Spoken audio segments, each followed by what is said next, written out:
Line-up there, missing three players through injury and retirement, and we'll talk about those in a moment. But of course, Luciana Aymar is the gun.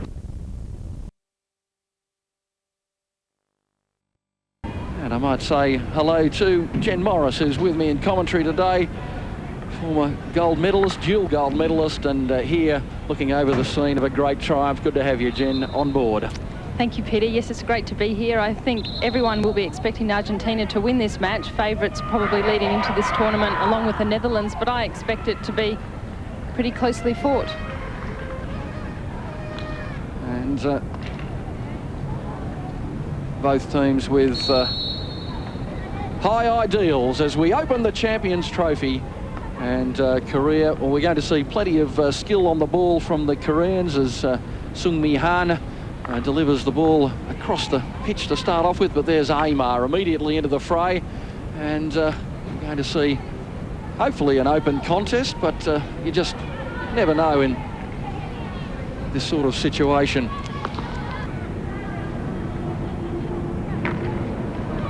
And a chance here for Argentina. Now backing into the player, and that'll be a free hit to Korea.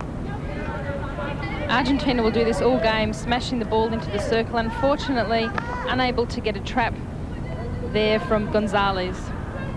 And Argentina for a little bit of width. And now it's Aymar again. Just two options upfield for her, so she goes on her own. Might go all the way to the circle. And a chance here, and it's going to be a penalty corner. Lynn Farrell is calling the Korean player out, and what she's calling the penalty corner for was the tackle outside the circle on Aymar. Well, a half-hearted attempt still there, and just wide on the not good connection at the first attempt. And Korea hanging on here. Oh, beautiful play down the right edge, and Garcia with room in front. Can she set it up? Garcia flicks it, and a big chance here. There it is, and just wide. Well, how could that possibly be from Gula? She had a beautiful chance, but a little bit tardy making the attack on goal as all the work had been done, Jen. Yeah, really fantastic work. I thought it was the goalkeeper, Young Suk Park, that made the save, but it was actually Yun Mi Kim who got a stick just in the way and saved a fantastic shot for Argentina. Gula makes the run into the centre. Out on this side, Stepnik. And a good build-up here. Aymar, one-on-one. Easy pickings now. Is this going to be the first goal? Well, it perhaps should have been, as Gula in the centre received a beautiful pass from Aymar at her very, very best, taking it to the back line and finding the mark. We saw Aymar run from one side of the field to the other, and she was great work into the circle. Another chance gone begging for Argentina. Oh, and here's one from Korea, and it's into the nets, and Korea open to scoring. Just when you reflect on a chance at the other end, look what happens. And Korea have taken a surprise lead as they penetrated. It just sort of bumbled in. It was almost an own goal there, I think. Burkhardt from Argentina. Korea dribbled the ball in. It was really a melee in the middle of the circle there. And this is what we said earlier. Korea are dangerous on the counter-attack. We saw Argentina with a goal chance down the other end, and I think within 10 seconds that goal was scored. Argentina have to be extremely vigilant at the back. Korea, we know they're fast, we know they're skillful, and as a result, against the run of play, they lead 1-0. Well, how often does it happen in sport, no matter what game you're playing? Look, here's another chance within the space of a minute. No Yoon Khan, who was there a moment ago. Can she get the shot on? No, she can't. And the game has lifted to a new level. The crowd somewhat stunned as Argentina try and take stock, but she probably would claim that Na Young Kang, the 21-year-old, as Argentina break down the right side. 1-0 Korea, and concentration not there for De Giacomo. One thing Argentina do not like, and that is if you run at them fast. They like to be settled in defence. They like to have time to set up. If Korea can attack them with pace, it might cause them a few problems. Well, now Korea isn't going to change their attitude to this game. Lift the confidence level a little bit. They're trying to draw some Argentinian strikers forward. Seung-mi Han makes a little bit of a meal of it now and gives it up to Di Giacomo. And now Aymar, can she get the reverse stick shot on goal? She can! That's sensational! That's brilliant! A magnificent reverse stick shot from Aymar, and they level it up 2 minutes later. Oh, classy stuff, classy stuff. Turnover by Korea, and Aymar, we know that she is brilliant. She put the ball onto reverse stick, had a reverse stick shot at goal, and that's just the class player that she is. It was a great steal by Giacomo.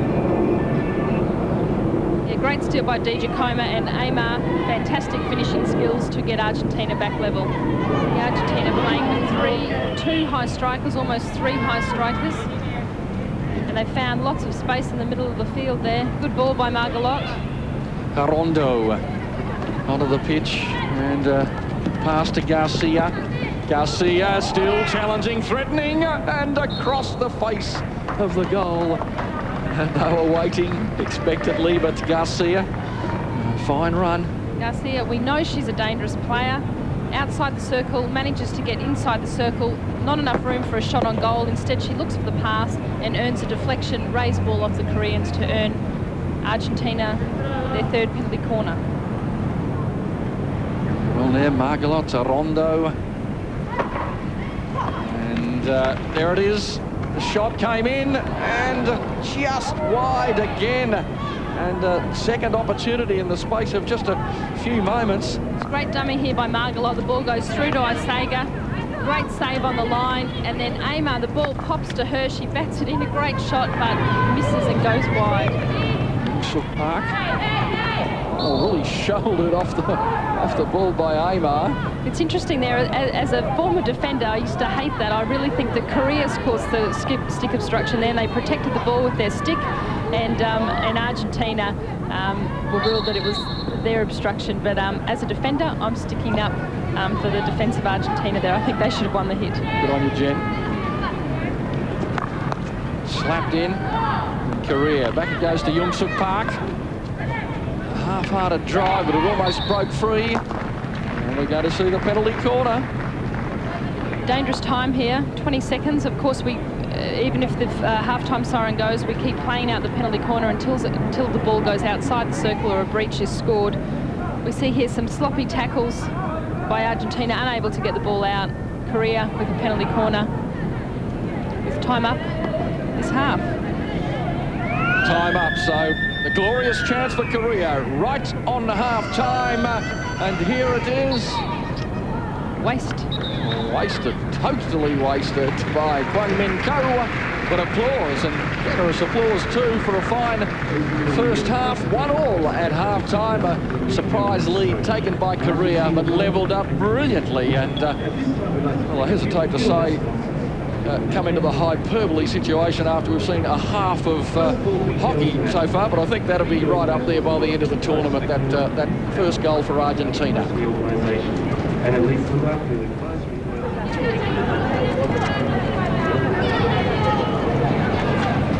There's an excursion forward from Mi Sung Lee. And again, just too many Argentinian shirts, and out of the peripheral vision, Korea, you get the feeling they just knew that options were closed off, and forces a little bit of desperation. Beautiful ball to Garcia. Argentina pouring upfield in numbers. Into the centre, still with Garcia. Penalty corner. And the clear signal from the umpire from Lee Ju-yu. Garcia, we know she's got great skills. Argentina, they're really renowned for this. Oneto, the former great centre forward for Argentina, they get into the circle. If they cannot get a shot at goal, they'll tuck it in close and they'll earn a free hit. So Isega and Margalot there, and so too Aymar. And Isega tries to scoop it in. Yes, she has done it with a beautifully feathered scoop into the top right-hand corner. And Argentina take the lead 2-1. We see Isega here, she dummies the hit, not even sure if it was trapped dead, and rather than flicked hard into the net, it's just a little lob, well-timed, over the top of the goalkeeper. And I could be wrong, I think Korea have actually changed their goalkeeper for the second half.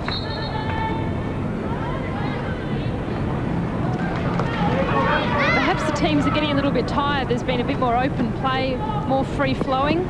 Kwang Min Ho, good control on the back line, and she's going to earn a penalty corner. Some illegal stick work. Margalot for Argentina, she would be a little bit worried here about getting hit in the nose. We know that she played the World Cup with a broken nose. Ball coming off her stick. And it's going to be Yoonmi Kim with the drive. And still there. It was a good spread from Antoniska. We're going to have the long corner. Clever play there by Korea. Yoonmi Kim, she actually took the ball off the battery, moved across to the right to change the angle of the hit. Well, that came out of nothing, and a fine save too from Antoniska. They're the ones that can sneak past you.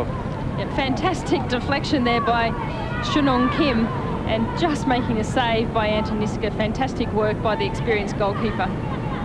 2.5 to go. Argentina at the right end as far as they're concerned to register an opening victory in the Champions Trophy tournament. Slapped into the circle.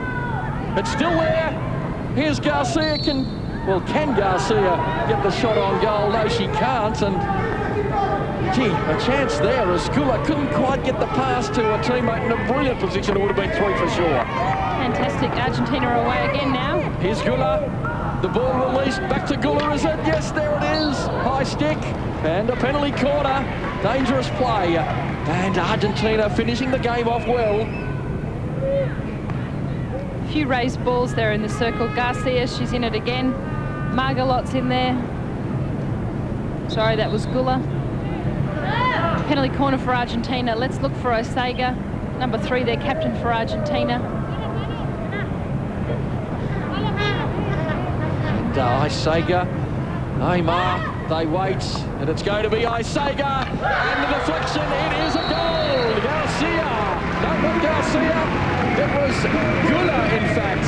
The deflection off the stick, and Gula has scored, and it is 3-1, and that is a magnificent way to finish. This is a set play. We see Osega taps the ball in, and Gula was always intending to get in there just on her reverse stick shot, got in front of the Korean defender, and they do this often. That's no fluke there. That's a planned set play. Fantastic goal by Argentina to really seal victory.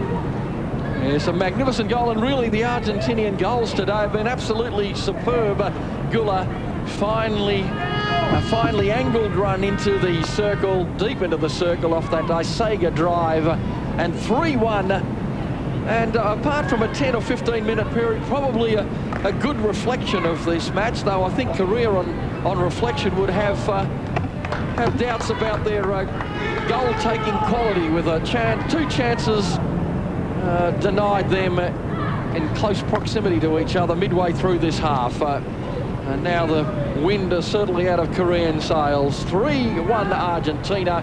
The world champions will succeed here over Korea in the opening match. Yeah, good first game for Argentina. I think it's often hard for favourites as they lead into the tournament, but good win for them. And there it is, victory to Argentina. 3 fine goals have taken them to a 3-1 victory over Korea.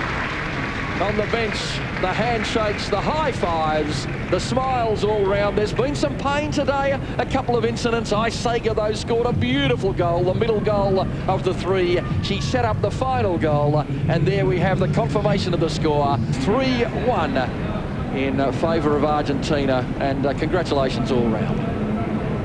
Yes, game 1 of the tournament. I'm sure the Argentinians are delighted to get away to such a good start. Survived an early scare, 3-1, and they deserved it. Well, we're not far away from a start in the Australia-England match now, and both teams are very keen for the points in their first game. As always, the contest will be fuelled by the age-old rivalry between the countries. It could be one of the matches at the tournament. Australia and England resume hostilities today, but this time on a hockey field, not a rugby pitch. The Hockeyroos open their Champions Trophy campaign against the old enemy, and it will be a match with heightened tensions following England's victory in last Saturday's Rugby World Cup final. You know, the rugby's there in the back of our minds. We all watched it together and cheered them on. Obviously our cheering didn't help too much, but yeah, to be able to take a little bit of revenge out of this Saturday's game, that would be nice. Obviously, we'd like the result to go the other way, but if the quality of the game was as good as the rugby game, we'd be pretty happy, and particularly with points. Last year, the two teams met in Hockey's World Cup in Perth, with the Barmy Army in town for the Ashes to lend their support.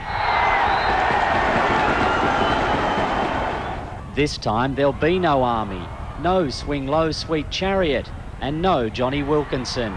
But what there will be is a traditionally tough game between two of hockey's leading nations. Yeah, absolutely. We've been rivals for a long time and enjoy getting out there and playing against each other. They're a really tough, strong team, and it's going to be a really hard game. We've got a interesting record against England over the last 2 years. They knocked us off in the semi-final of the Commonwealth Games. We beat them at the World Cup, and so it's pretty even, and they're a very, very good team. Australia has only 5 survivors from its Sydney 2000 gold medal, and while the first 2 years after the Games were spent rebuilding, 2003 has been a year for consolidating. With that rebuilding phase now behind us, we've probably narrowed our squad down a little bit, and certainly you would imagine the majority of the players in this group here would be putting their hand up for Athens, but we certainly have tried to consolidate through 2003. With only the top 2 teams advancing through to the final, it's crucial for Australia to make a winning start against England. They throw the ball around quite nicely amongst each other. They're not afraid to get hurt and throw themselves in, and that kind of desperation is really hard to defend against. Australia has won 3 of the past 4 Olympic gold medals, and this Champions Trophy will provide a significant pointer to its chances of adding a 4th to the collection in Athens. Well, someone who's won 2 of those Olympic gold medals in recent years, Jen Morris, is with us. And Jen, Australia-England, do you always enjoy those matches? Always great rivalries, there's no doubt, Steve, with Australia and England. I expect today to be no different. We know they haven't actually played in 2003 against each other, but most recently Australia's probably had the wood over England, and it'll be pretty tough out there today. Australia's been through this rebuilding, now consolidating process, as David Bell has said. What do you think of the look of the side now? Look, it's getting good. It's not long till Athens now, so they're preparing for that. But for this tournament, we know Nikki Hudson's not here, so that's disappointing for them. She provided such a springboard up front for them. Katie Allen is back playing. Of course, she played at the 2000 Olympics. She'll bolster their defence, very composed at the back. And midfield, they're still sorting some things out there, but I expect them to be playing better than they did at the World Cup. If you look back at recent results, both Australia and England had some good games in Europe just a couple of months ago. Yes, Australia's returned from Europe. They won a 4 Nations tournament there. England played in a different series. I think England have played 23 matches this year, winning 17, and they've played all over the world this year, so they've prepared well, and they've been in a training camp as well. England coached by Australia's Trish Heberley, but she's juggling a couple of things. She's got a larger squad to deal with because the players drift in and out of the Great Britain side in this England team. Yeah, certainly an Australian flavour in the English side with Tricia Heberley. She's brought perhaps a more attacking style to the English team, and Great Britain, of course, if they qualify next year. So we'll look out for that, and perhaps she'll have a few little tips for the English team that she's learnt from the Australians. What do you think is the strength of this England side at the moment? Denise Marston-Smith has come back from a knee injury. She'll play in the midfield. She's an experienced competitor. They've got players like Jane Smith, who I think today is playing her 261st international. She's fast, she's speedy, and obviously lots of experience. And then at the back, they've got people like Hilary Rose, their goalkeeper. She's very experienced, plays very well. And Mel Clulo at the back is a good player, very, very tough, and hits a great penalty corner. But the biggest thing that they have, they're physically tough, and when they play against Australia, they seem to be that little bit more so. After the Sydney Olympics, there are a number of key retirements from the Australian team, and now there's a new ranking system in place. Australia is actually 3rd above China, even though they finished below China at the World Cup. What do you think of this new rating system? I guess, Steve, it's a little bit like the tennis system. Rather than just going on the results of the last 12 months, they average out performances for the last 4 years. So maybe it gives a fairer indication of where teams have been from Olympics to Olympics, and that's why Australia's ranked higher than China. So I think it's a good thing. We've been watching that Argentina performance. What's your impression of their first up effort? Argentina, certainly in the first half, played very, very well. Overall, they were more dominant than Korea. Korea have got a few new players. Didn't play as well as perhaps I was hoping. Everyone's looking for a resurgence of Korea in the last couple of years, but it hasn't happened. Argentina deserved their victory, and led by Luciana Aymar, who we know is the best player in the world at the moment. And Rognoni's not here. Just a brief explanation of where she is and why. there's always a bit of stuff going on with Rognoni, there's no doubt about that. Apparently we've heard she's not here due to disciplinary reasons. She's playing club hockey in Holland, in the Netherlands, and she wasn't allowed to come back, so she's not here. Well, the players are making their way onto the pitch, so we'd better let Jen make her way to the commentary position, where she'll be joining Peter Wilkins for Australia against England.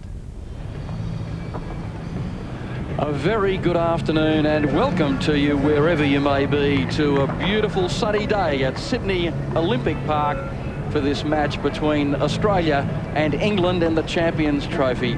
Australia-England, it's got a little bit of a ring about it after last week's festivities, but the girls have got hockey on their mind today, and there's been quite a spirited confrontation between these two nations on the hockey field over the last few years.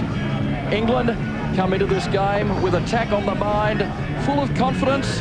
They've been in Canberra preparing for this match for 10 days, and they've got a wealth of experience in the side to try and topple Australia and get away to a good start in this Champions Trophy. The Australians still in that rebuilding phase, although some would think that they're there. They've rebuilt, and after the epic win in 2000 right here on this very spot 3 years and 2 months ago, Australia will be hoping in many ways to repeat that with their opening match here today and go on and win the tournament and set up Athens next year. The crowd, it has built up wonderfully in the last hour or so. Still a few barmy army here from the rugby festivities. Hopefully there'll be a full voice to watch this England side, and there's one of the experienced players, Mel Clulo, who adds quite a bit of integrity to their side, and they have many faces there which will be familiar to the Australians as they enter the playing arena at Sydney Olympic Park to some generous applause. 47 times the two nations have played, 19 wins to Australia, 18 to England, and 10 matches drawn. So England looking to square it all up today as the two teams square up for the national anthems to get us underway. Bit of a blustery afternoon, but magnificent sunny skies. And the Australians Ladies and gentlemen, full of the joie de vivre of hockey and hoping to put some goals on the board. Between Australia and England. Please be upstanding for our two national anthems.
So the stage is set for another confrontation. They've only met once this year, these two teams. England winning that encounter 2-1, but it was an understrength Australian side. This is more back to what we like to see. Two full-strength sides going at each other, and that is the philosophy today, attack. The Australians relying on the experienced and talented defence of Lou Dobson, Katie Allen and Angie Skirving, but will look to the midfield to dominate and feed their most capped player, Trini Powell, 216 matches, 121 goals, the speed of Gallagher, the effervescence of Twit. It will be needed in the absence of the injured Nikki Hudson.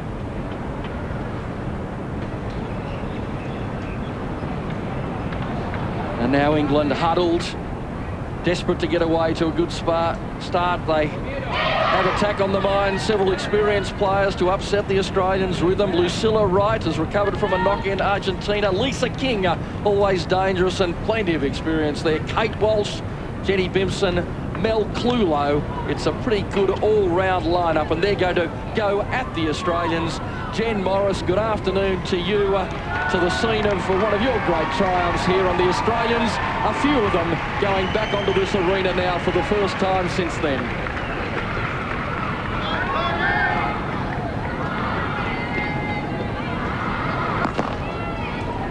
We'll have Jen with us in just a moment. And play is underway. And England and Australia, okay, both Peter. coaches keen to play with a lot of width today, play attacking hockey, and so that's going to, if they fulfil that promise, set up a good match today. Jen, Looking forward good to it, afternoon. Peter. Here I am. I've made it. Not as fit as I used to be, Peter. It took me a little while to get up here, but I'm here. Now England, we can see Australia stacking that defence early on, but you can see plenty of one-on-one confrontations in the first 10 or 15 minutes. They'll have all that natural adrenaline of meeting each other for the first time. Trini Powell, she'll be the go-to person up front, runs beautiful angles into the circle. As we see England just trying to get a bit of possession going, as we see Frances Huslop sending the ball back and finding Kate Walsh, and she'll be knitting it up. So much experience despite the youth. 103 times she's represented the country. And now Australia closed down early. Good positioning there by Karen Smith. We'll expect a lot from her. Australia will expect a lot from her in the midfield today. She's a workhorse as well as creative, providing options for the strikers up front. Now here's Allen, the hunger back with Katie Allen, and she'll be a welcome addition to this side as England have the free hit just on halfway. And this will be a characteristic for the Australians throughout today. Jane Smith, the veteran, 34 years of age, such presence on the ball, and England with an early opportunity, spiriting into the circle. There's the cross, and it's still there. Jane Smith not able to get the reverse stick on the ball, though not for want of trying. It was a real wheelie type effort. Great play here by England. Unfortunately, they were unable to get the shot on goal, but we know that they're physically tough. They'll run at the Australians, and Australia must match them in that physicalness of the contest and in there for their first attacking opportunity. Now they've found a bit of space through Rachel Walker. Lisa King can be venomous in the right position. And here's Walker again. Gallagher has her closed down. The game's already been played at a high intensity, very physical, very fast at this stage, and let's hope Australia can keep working hard and an intercept, which we've just seen here. And Australia with their first raid into opposition territory, but Huslop was there. It will be a free hit though for prior infringement, and Australia on the attack for the first time. Good work by Nairi Smith in the middle. Australia need their midfielders demanding the ball, getting it on their stick and holding possession in the middle of the field. Melanie Twit giving the side some width, but the stretch not quite there. It eludes her. The idea right, application not so. And England again from the side through Huslop. And you can see that pressure on early. No piece went on the ball. If they're going to go at this pace, we'll need plenty of energy throughout the contest. Twit. And neat ball to Nairi Smith. There's an optimistic cross into the centre, but they do get away with it. Sarah Taylor couldn't quite find the room. At the moment, Australia playing perhaps a little bit differently to how they played at the World Cup. They've got 3 across the back, and then the speed of Lou Dobson's on the left flank and Melanie Twit on the right flank. Well, here's Jane Smith again, powering forward, and a big chance for England into the circle. The flick not quite there, and a little bit of a stick on one of the Australian defenders, and some relief for Angie Skirving, as again Jane Smith with 241 games, great penetration. Just a lifted ball off Jane Smith's stick, forcing the free hit to Australia. Now, a little bit of room on the right for Australia. And Susie Faulkner. Great to see Susie Faulkner into the team. She's only played about 10 internationals and makes her first appearance at a major tournament for Australia. Well, some cool, very cool defensive work from Mel Clulo, punching out from her own zone. And the timing of those interceptions, with the umpires very keen to watch the contest and pick up any infringement. Such a skill these days. Mel Clulo's certainly a very tough defender. She's playing more upfield, I see, at this tournament, more in the middle. And of course, she's very, very important when it comes to penalty corners for England. Now, Australia, Katie Allen, they close down, good pressure, but that's a great release forward. And Australia a chance to break in the middle of the puck. They had room way on the right with Twit in space. Wrong option there by Sarah Taylor. We needed to keep spreading it wide to Mel there and create some width to stretch the defence of this English team. Now Angie Skirving thinking a little bit too much. Bennett goes in to close it down, and in fact wins the free hit too, as Angie Skirving wants to cover up. Confident play, but sometimes you can err. So England having the better of possession, or at least territory, in the first 6 minutes of this contest. No score. Slapped in, but that's harmless. Skirving easily away. Powell, just a slight carelessness with that pass.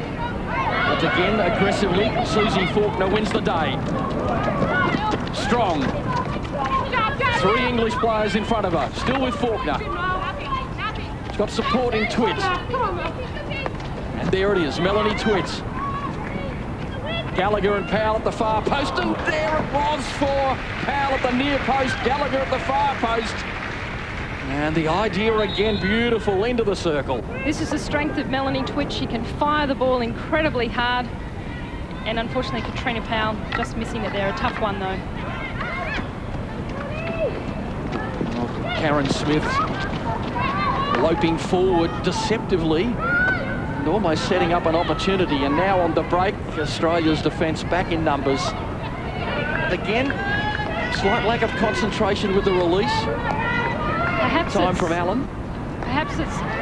Here we go, Australia. Well, they come again, and this time through Nairi Smith.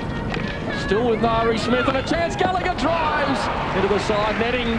First real chance, and it came from an English error, but Nairi Smith punching forward confidently. Yeah, wrong side of the net for Peter Gallagher, and Katrina Powell, good on her. She was in there looking for the deflection. So far, maybe it's a little bit of nervousness. First game of the tournament for both teams, but we've seen quite a few turnovers in the middle of the field for both teams. Let's see if whoever can control the ball, control possession, will have the most chances in this half.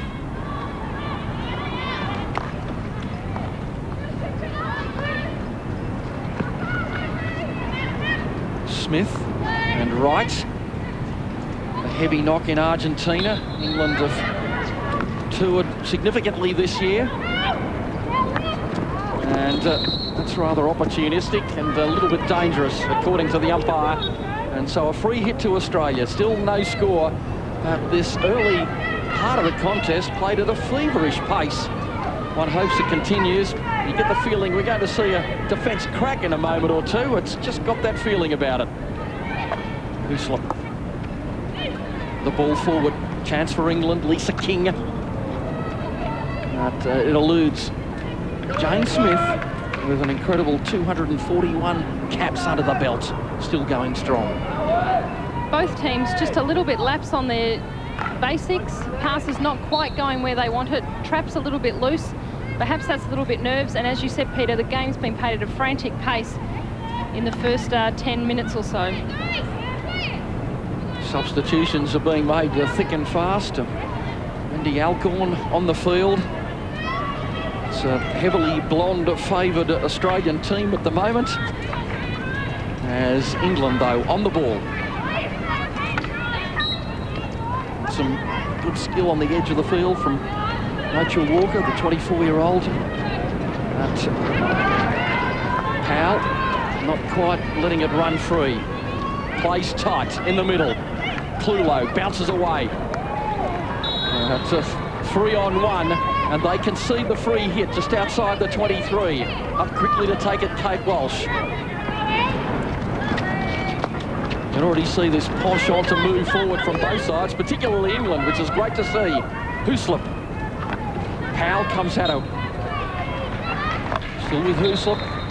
The umpire sees an infringement. Hooslip in her enthusiasm, but that was a good challenge from Trini Powell. Australia, we're throwing away a bit too much possession. We just need to control the ball, give the obvious pass, get everyone involved, get lots of leads. When the players in the midfield make the lead, satisfy that lead by a good firm pass.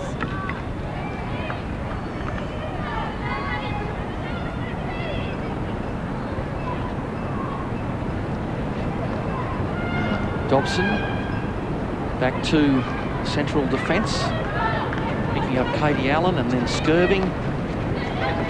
And onto the ball quickly is Carmel Bukurski, one of the fitter players in the Australian combination. He's on the park as well, so the interchange bench being used significantly in the early phases. Skirving to Allen on halfway. Again, you can see the penchant for trying to get some width early on. Lou Dobson, fantastic career.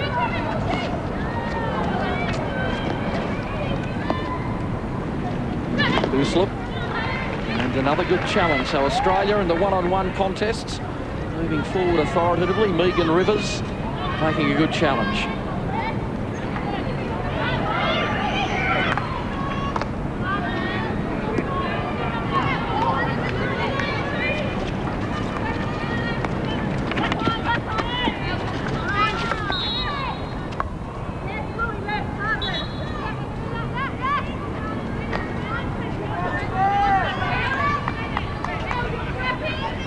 We need good low tackles here from Australia.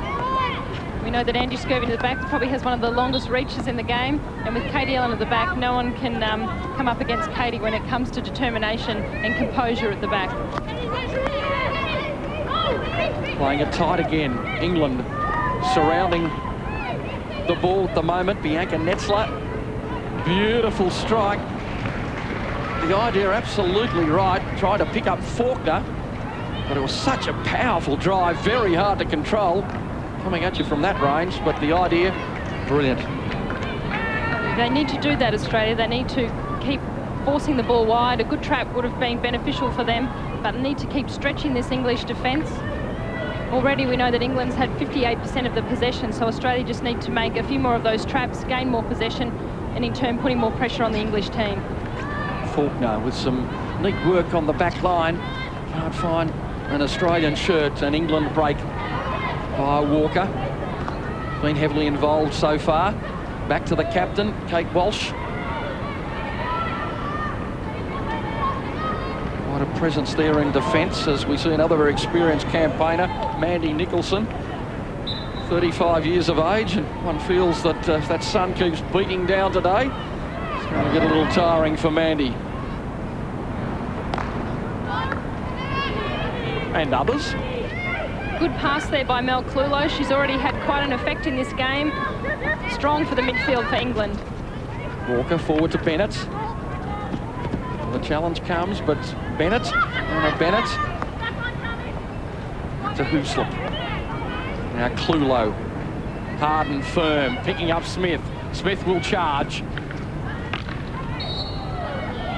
Now charges effectively for the first part, but then conceding the free hit, and Australia break. Alcorn to Faulkner, and a little bit of an opening here for Australia. Rivers up in support, Powell at the far post. To England just getting the numbers back in time, and Australia, after starting that first part of the movement at full pace, seemed to stall a little bit. Wasted opportunity there for Australia. It was 4-on-4. They needed to get the ball going earlier, get it higher. Then it was 4-on-5, didn't hold possession and didn't make England pay there. Lucilla Wright claiming the free hit off the foot of Faulkner, interrupting her stride, and she indeed takes it from the side. Finds Bennett superbly. Bennett sweeps forward but can't beat Melanie Twitt. Great interception. You need to be making those all day. It's very, very even. And chasing back from Smith. The free hit goes to Australia. Bakurski.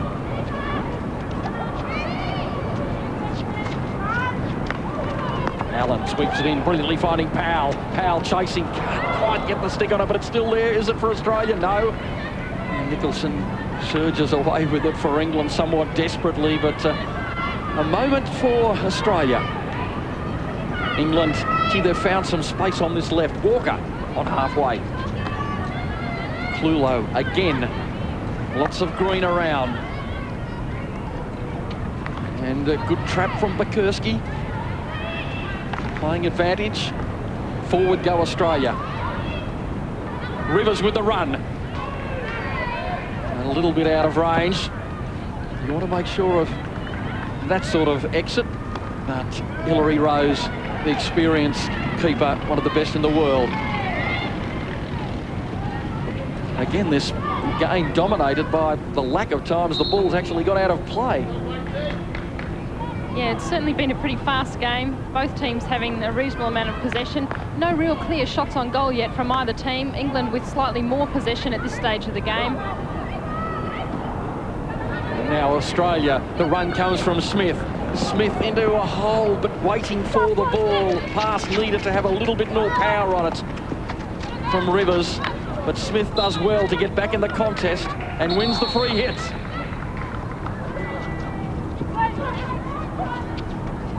Gallagher waits on the far post. Alcorn's there too. Twitt, Bakurski, back to Twitt. And Twitt gets a second bite at it. Into the circle, chance for Australia. Gallagher must be surely for Smith, no. And again, Australia dithering somewhat. A couple of crisp and effective passes, but when it came to the crunch, the shot didn't go. Another chance. The reverse stick coming in, and beautifully so too, from Bianca Netzler. And so desperation, the first few moments of anxiety for England under intense pressure. Everyone had a go at there. Nairi Smith, Mel Twitt was involved. Wendy Alcorn just unable to get a good shot at goal. The ball eluding Skirving, and England a chance to relieve that pressure. Still no score. And the Australian coach feverishly taking down some notes. David Bell. Nearly halfway through the first half.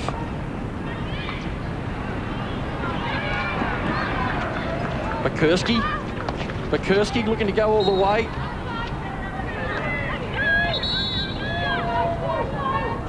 And so just outside the circle.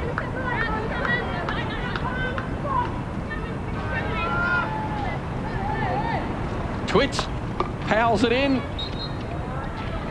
And it's going to be a penalty corner to Australia, and it's been a long time coming. Mel Twitt will always control the ball for Australia on top of the circle.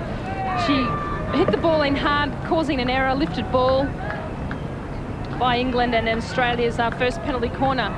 Angie Skirving for Australia. We know that she can flick the ball pretty hard, and Lou Dobson, number 2, hits a fantastic penalty corner shot, so look out for those two for Australia. And Lou Dobson poised to have the first strike at it. It goes to Skirving with the flick. It's in the back of the nets.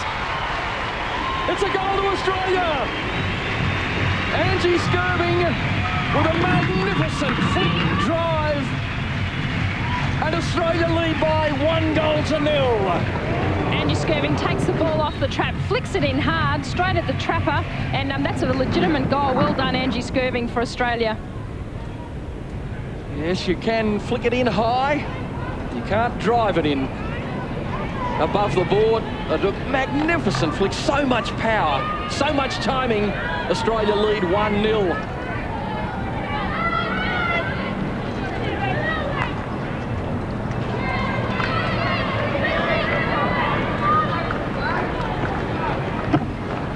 That's a good result for Australia.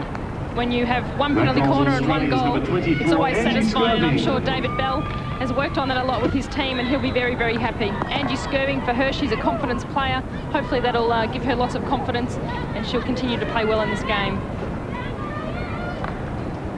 Katie Allen back to Skirving.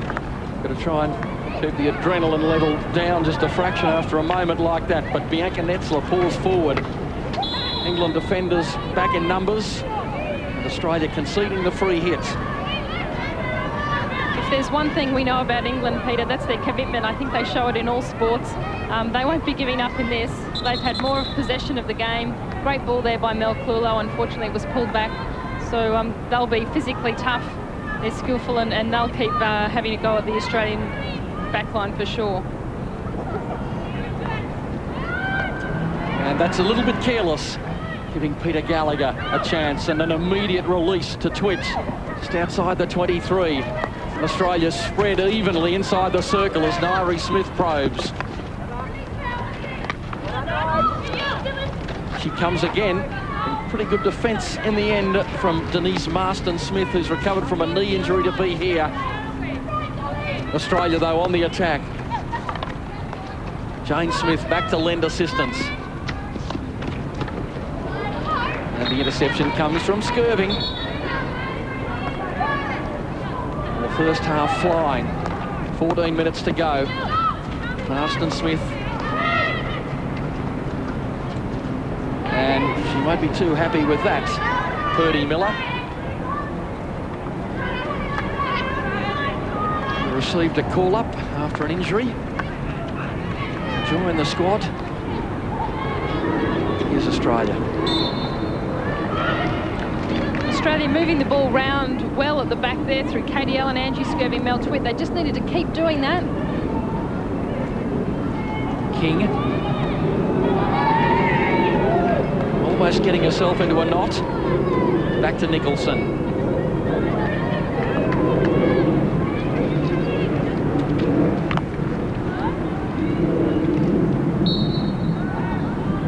And it's too high. And so Australia back in possession again. 13 minutes to go before half-time in this Champions Trophy encounter at Sydney Olympic Park. Less than a kilometre away from England's great triumph in the rugby last week, watched by the England girls in Canberra. And they had a quiet celebration after the event.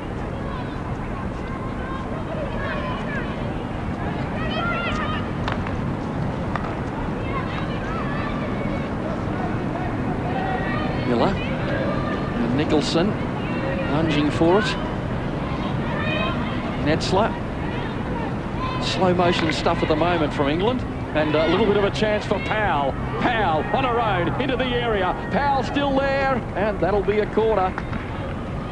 Katrina Powell just looking for a little bit more room there. Couldn't go on a flat side, moved the ball to a reverse, couldn't quite get a shot in goal, and good work by Kate Walsh at the back for England.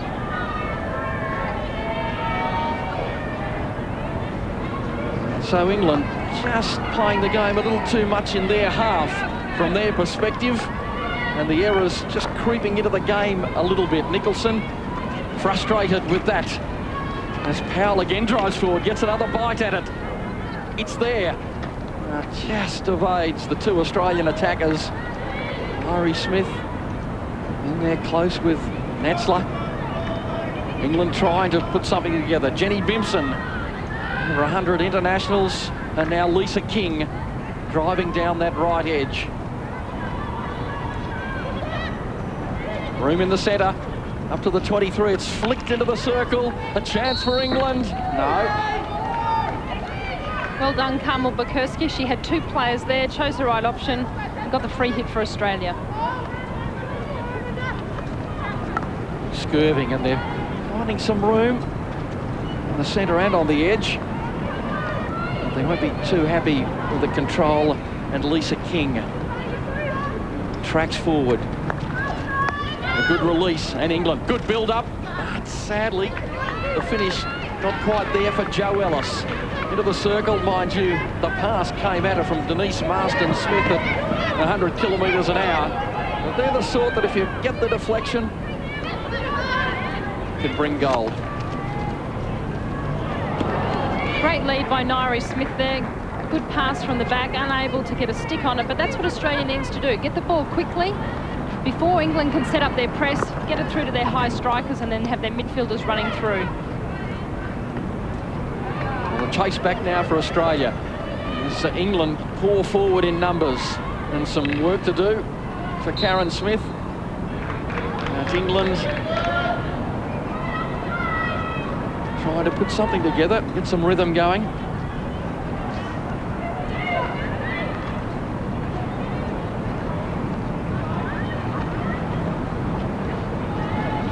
Still with England. And Lou Dobson controlling the moment quite effectively.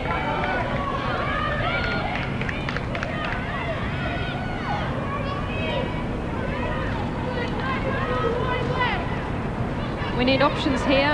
Australia need options here. Wrong decision there by Angie Skirving. England put good pressure on her. Ball flicked up into her, and England get a free hit in a very attacking position. Australia leading 1-0, England.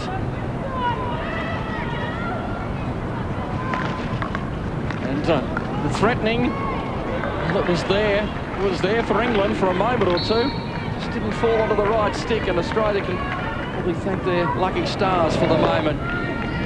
Error from Trini Powell on the edge.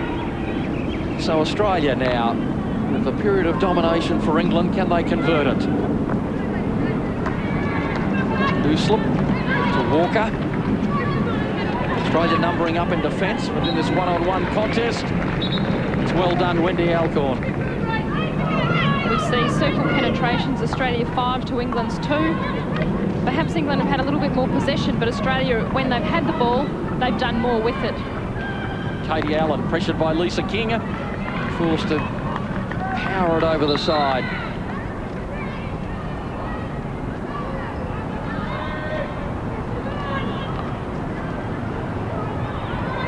Go back to the captain. Krista Cullen out to Walker. And Katie Allen with the decisive challenge. And hear the talk. Urgency at a peak. Walker. Still with Walker. The shot blocked. And Australia, chance to break freely. Alcorn in the way. Krista Cullen, the 18-year-old with just her 8th cap, and she's showing quite a presence since she's come on in the middle of the park. Great work there by Katie Allen for Australia. Karen Walker in with a shot on goal, and Katie Allen, she's the most brave player you'll ever come across out of all the countries, and blocking the shot there. Rachel Walker, I should say. I apologise to her, not Karen. Now here we see Alcorn. Alcorn twisting her opponent inside and out. Great run, good surge, but she infringed in the end with some over-eager stick work. Nonetheless, it had plenty going for it. As we see again, very tight in the contest. Maybe a little bit unlucky. Skirving brings it down. Pressured by Birdie Miller. Now back to Allen. Skirving. Twit is in front. That's a searching ball downfield, and 2 Australians ready to pounce. Susie Faulkner just outside the circle. Might have been hers. Australia need to keep doing that. The ball was passed from left to right, back again, and then it opened up some space. Angie Skirving found a good pass through the middle. Australia unlucky to get a stick on it, but they're still in a good attacking position here. And good hustling from Megan Rivers to set up this opportunity for Australia. Slammed in, chance for Australia. Still there. And Faulkner couldn't get the contact required. Pushed away by Hillary Rose. Slapped in again. That won't do. Certainly a lot of power coming from Carmel Bukurski. If you're going to hit a setter into the circle, that's what you want to do. You want to do it on the reverse side of England's stick, which Australia did there.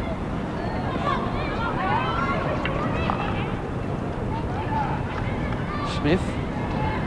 Jane Smith wins that contest. Allen in effectively with the block.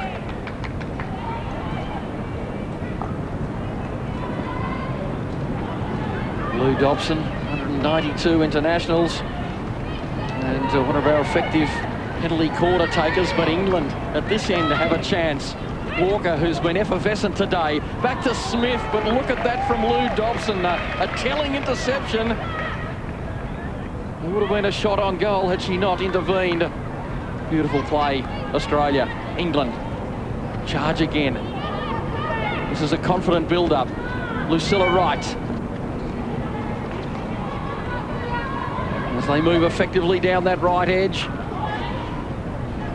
The opportunity, well, not quite realising itself. As Krista Cullen with a searching run forward. She's got some pace, Krista Cullen. I haven't seen her play before. She's a new player. She's only 18 years. I think only played 7 or 8 internationals and showed some real speed there. So Australia will have to watch out for her. And nice work from Peter Gallagher. Sets up Rivers. Powell's there. It goes to Powell. Powell tries to turn the shot, but she's well pressured by Rose. And a beautiful build-up down the right from Australia. Stringing together the passes, and Powell a brilliant lead. Megan Rivers here did the right thing, but Australia needed the ball flat on the ground. Trini unable to control that one. Melanie Twitt not making the pass count, I should say.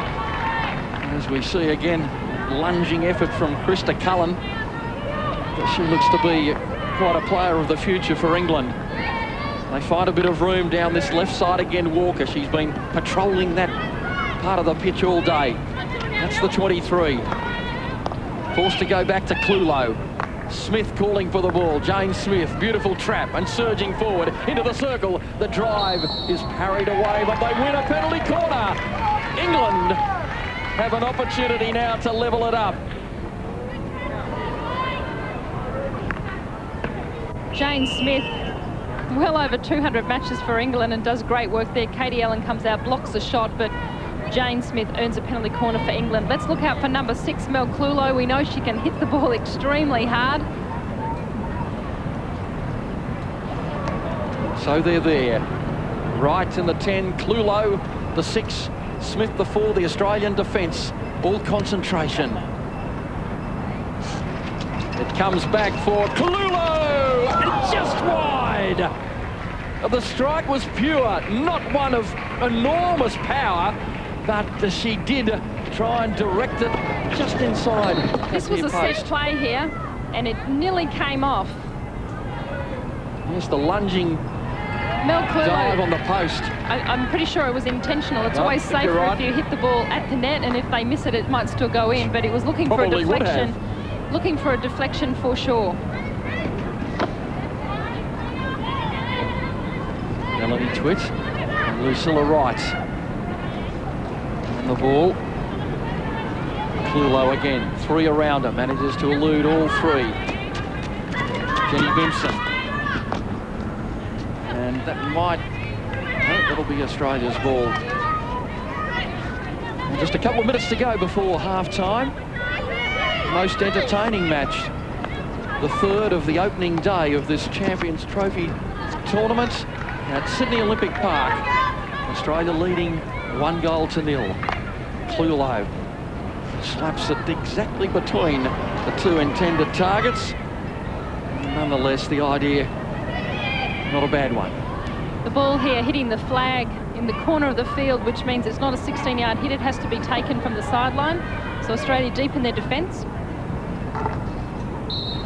And that will be the free hit for an ungainly charge from Purdy Miller. And we saw the possession stats there, 58% to England, 42 to Australia. So Australia leading 1-0, but England had more of the ball in this half so far.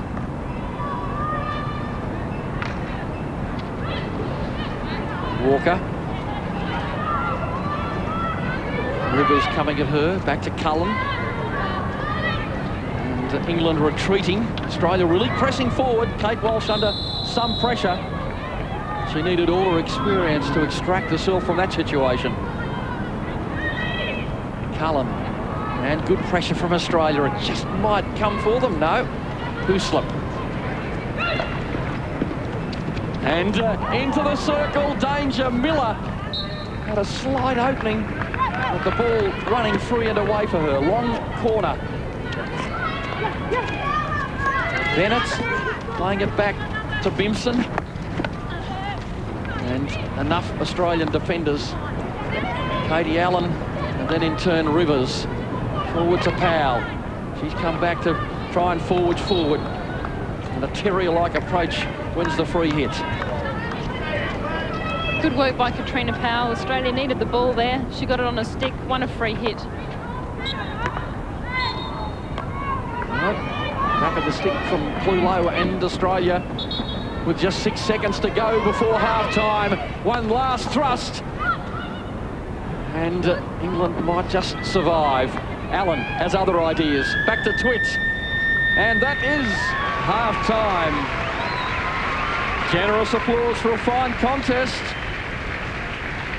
As Katie Allen wipes the brow. Hot work out there. There's been plenty happening. Australia leading via that penalty corner flick. A beautiful effort from Angie Skirving. In the 19th minute, Australia leading 1-0. And played at a pretty good pace too, it was, that first half between Australia and England. Former Hockey-Roo coach Rick Charlesworth is with us also this week. Welcome, Rick. What did you make of that first half? Well, even, Steve. We weren't emphatic, but certainly it's good to go in 1-0 up. But an even first half. Probably the possession better for England, but Australia got the goal.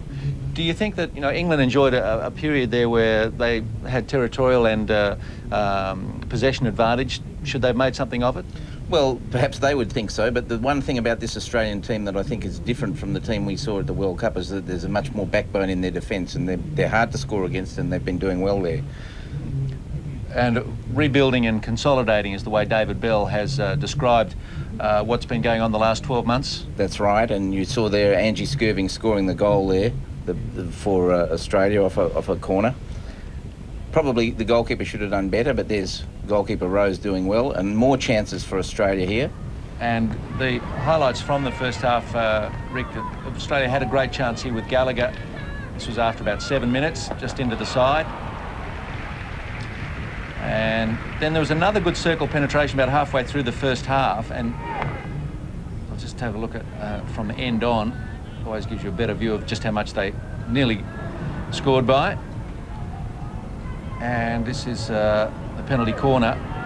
And there's Skirving's fling, which found the back of the net. Really, Rose should have done better, but... I think it actually hit the back of Mandy Nicholson on the way through. Yeah, they got tangled up with one another, and of course there's some delighted Australian players. But if you look, the goalkeeper and the defender get tangled up together, and it's in... Skirving's improved a lot in the last couple of years, and she's becoming very dangerous in those situations. Did seem to hit Nicholson in the small of the back. And Rachel Walker had a shot, but it was well blocked just inside the circle by the Australian defence. And then the England penalty corner. And a good variation here. They went for the tip in the deflection, and of course Cullen diving just didn't get it, fortunately for Australia. You can see here, not a shot at goal, hit wide, there's the touch, and she just missed it. You talked about 12 months ago in Perth. In what ways do you think the Australian team has improved? Well, I think the addition of Katie Allen has made a difference. She's really added some backbone to that team, and they're just maturing. They're playing together more, and they've had a pretty good year. And I think they believe they can win here. And indeed, from what I've seen so far, I think it's a possibility. One goal in the first half, but statistically, what does it have to show? One penalty corner apiece. Yeah, the penetration's very similar. Shots on goal, Australia just shading them. But the possession, interestingly, for England, 58% to 42. But Australia perhaps have had the better chances, and indeed 1-0, they'd be happy with that. David Bell would be wanting to continue in the second half with the same sort of play. We saw earlier in the day a result for Argentina, 3-1 against Korea. Despite that scoreline, you thought Argentina might have been a little bit lucky, Rick? Yeah, I think they probably had a couple of umpiring decisions that went in their favour. In the end, they got their 3-1. That sounds comfortable, but the last goal was right at the end of the game, and until then, Korea were pressing. I think we'll see more from Korea in this tournament, but Argentina, of course, are likely to be contenders in spite of the fact that they haven't got quite their best team here. Well, it's absolutely wide open. In fact, there are 6 countries involved in the tournament. They all play on each day of competition. Organisers are endeavouring to create a happy and colourful atmosphere here at Olympic Park. It's been a good first afternoon.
Those Dutch boys are making a fair bit of noise too. They've got a great little poster down there written in Dutch saying, "Take the shot."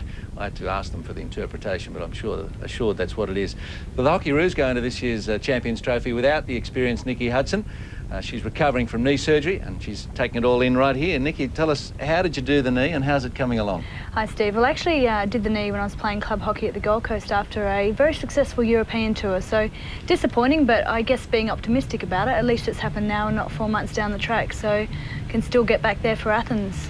Are you confident about that? I mean, what's the recovery time expected to be? Yeah, it's about a 9-month, I guess, stint on the sideline, so it is quite a long time. But, you know, I'm now working towards doing quite a bit of rehab on it, and I guess being here and watching the Champions Trophy certainly gives me my hunger back, and I realise that I do have a lot of hard work ahead of me, but as I said, I think I'll be very fresh leading into the Olympics and certainly very eager to get back on the pitch. I can't believe how unlucky you were, because you're telling me before it just happened in the last few seconds of that game. Yeah, I was actually time wasting, and in the end I ended up doing something a little more than time wasting. So yeah. Was the ACL, anterior cruciate? I did. I tore the anterior cruciate, so I had a full knee reconstruction and had a few minor problems recently and had a little bit more surgery a week ago. So a little bit of a setback, but certainly now on the road to recovery, and let's just hope I'll be back there in time for Athens. Well, something you can talk about with authority is what's happened since Perth when Australia finished 4th. Perhaps the public was a bit disappointed, but probably considering who'd retired and the changes since the Olympics, that was a reasonable result. What's happened since? Well, I guess now we can no longer use the excuse that we're rebuilding, because we have been together for, you know, a good few years now. And, you know, I think after the European tour, which was quite recent, we played well. A lot of the girls who were new to the team stood up, became, you know, a lot tougher on the field. And, you know, I think we stamped our authority a little more and beat, you know, the top 3 nations in the world, which was certainly a positive step forward. So I think the girls are going to do really well in this tournament. And again, I think it's up to quite a few players to really stand up and take control out there and play with as much aggression as they have been. The final that you're talking about against the Netherlands was in Amstelveen, so that's always a great win to beat them there. What was the nature of that match? It was actually fantastic, because it was leading into the, you know, a men's Champions Trophy game, and there was a very big crowd and, you know, a lot of pressure on you, especially some of the girls in the team who haven't played in front of a Dutch crowd, and they're, as you said, they're just so they're a wonderful crowd, and, you know, to get out there and to beat the Dutch in front of a home crowd is wonderful. And I think they had a penalty corner in the last few seconds of the match, which they tend to generally score from, so it was quite nerve-wracking, but in the end it was just a really good tour, and I think we got a lot out of it. As Rick noted earlier, England had more possession in that first half of the match here. What did you make of Australia's effort? Yeah, I think, you know, we perhaps started a little slow, and, you know, we weren't holding the ball as well as we could, but it's always going to be like that the first, I think, match, especially when you have the pressure on you playing against the old England-Australia rivalry. So, you know, the girls certainly picked up a lot more in the second half of that half. So I think it's going to be a tough second half, and I think hopefully our girls are going to, you know, keep it up and win a few more corners and just play tough. Trish Heberley, of course, is the coach, Australian-born. Do you sense that she's developing as a coach with what she's doing with this team? Yeah, I think Trish has done a wonderful job on the team, and you know they all look in really good shape, the English team, and obviously playing well. And you know it is always, I guess, tough for Trish when she comes up against Australia, and you know I'm no doubt she's feeling that today. But you know when you're out there, I guess it's loyalties aside. Have you noticed the Great Britain players here with the squad? That's got to be a bonus for them, having those players to train with. Yeah, well that's right. It must be quite difficult from them turning from Great Britain into England and then back to Great Britain again. So, you know, I don't know how they keep up with it because I certainly don't. Yeah. And Nick, you hope that you're on track for Athens. When do you actually need to be back in full training to be under the selector's eye? Well, I'm certainly hoping to be back running by February, March, and then of course back on the pitch about May, June, which doesn't give me a lot of time, but I'm certainly very hopeful that as long as my fitness is up there, I've no doubt the skills won't leave me, but hopefully well, you've been playing well. too long for the skills to possess. Yeah, we need you back in the team, so all the best with the recuperation. Steve. I'm sure we'll talk to you during the week. Thank you. Well, just about ready for the second half. It's Australia 1 leading England 0. It's back to Peter Wilkins and Jen Morris. The Australians gathering for the opening to this second half. They'd be pretty pleased with their work in the first half. Certainly the lead would please them. Perhaps that statistic, Jen Morris, of possession might confuse them somewhat because I think they feel they've had an even share of it. Fairly much an even half, I think, Peter. Australia will be happy, David Bell will be happy that they've scored from their penalty corner to lead England as they go into this second half. But both coaches, both Tricia Heberley and David Bell, will be looking to their teams to start a little bit better than perhaps they did in the first half. Missed traps and passes not going exactly where they wanted them to go. I expect they'll play with the same intensity that the first half was played with, and it's a fairly even contest, so pretty gripping, and we'll see what happens. Now the Australians coming onto the field, and it must be said that they are missing a couple of players today. Julie Towers with a quad injury, very experienced midfielder with 154 caps. They've decided to give her a little bit more time as we see the England huddle, and the reserve goalkeeper as well, Cindy Morgan, has a hamstring strain.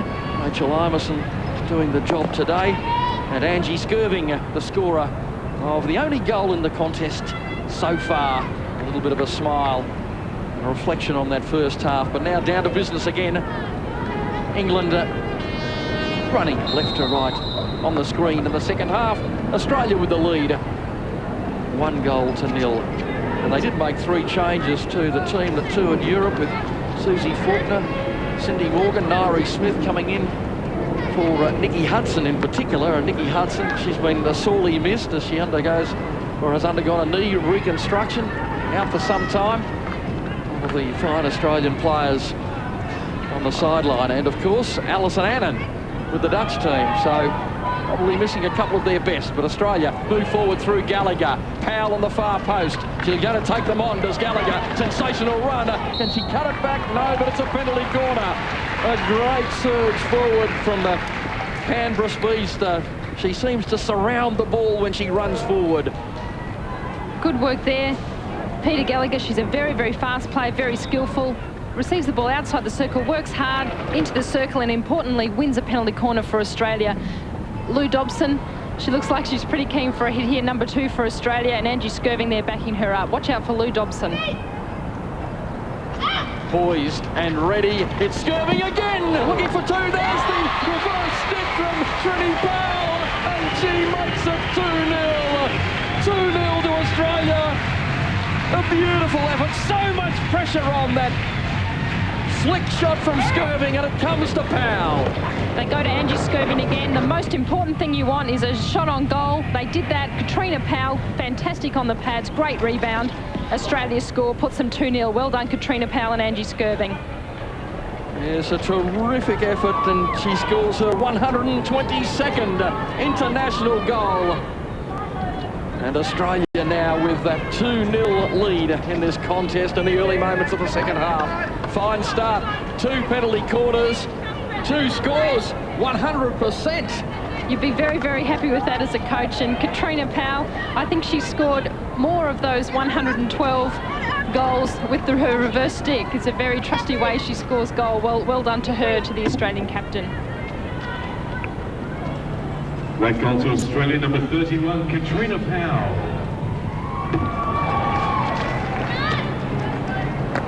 Now they take stock. Dobson, McCursky, and forward it goes to Sarah Taylor, the 22-year-old. And another chance, Nairi Smith penetrating, and again some cool defence. She's been under a little bit of pressure today. Kate Walsh, all her experience being called to the fore. McCursky drives it hard. It just seems to be falling a little bit for Australia at the moment. Good defence showed there by England. Australia did well. They got the ball from Lou Dobson from the left, through the middle, Sarah Taylor out right. English defence moved across well. They now have the ball. Nicholson. And off the stick of Powell, the goal scorer, David Bell, musing on what's been happening so far with the brightly coloured sunglasses. England forward. 30 Miller. Australia back in numbers, but England keen to get on with it.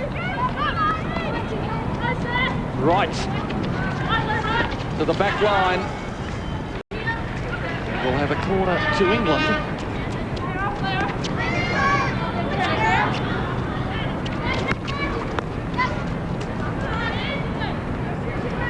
Anna Bennett taking the hit, one of the strikers for England into the... They need to get someone in the front line in front of Australia, just like they did then. Lulo. Back to Bennett. Cool defence from Dobson, and the release equally good. McCursky. Fantastic running by Karen Smith along with McCursky. She's one of the fittest members in the team. The ball came, great tackle from Lou Dobson, moved it quickly, and Karen Smith worked extremely hard to get up there into the midfield to receive the ball. Allen, Kursky, Gallagher. And Gallagher again. Busy, effective, into the circle. A great drive, and the kick out was needed. It's still there for Australia. And this will be a free hit just outside the circle. Back to 5 metres. Terrific work from Australia. Gallagher. And you can see Gallagher growing in confidence as the game progresses, eating it up so far today. Punched forward by England to Bennett. And the control eludes her, but she'll have the hit. The stick interception by Skirving. Lisa King back to Nicholson. And again back to Kate Walsh. Now in the centre, Clulo. Trying to get some width. Walker. And this is better from England. Is there going to be a chance in the centre? Well, good build-up. Nothing about the finish. Nairi Smith picking her way down the left side and finds Susie Faulkner. And then Faulkner, the release. Well, she had support from Karen Smith, just cruising up the centre of the pitch. It's heartbreaking as a midfielder when you work extremely hard and the pass just goes astray. Right idea by Susie Faulkner. Just needed to make better execution to Karen Smith on the right-hand side. McCursky. Walsh. Looks Australia's. Faulkner gets support. Elects not to go for it. And that was dangerously off the stick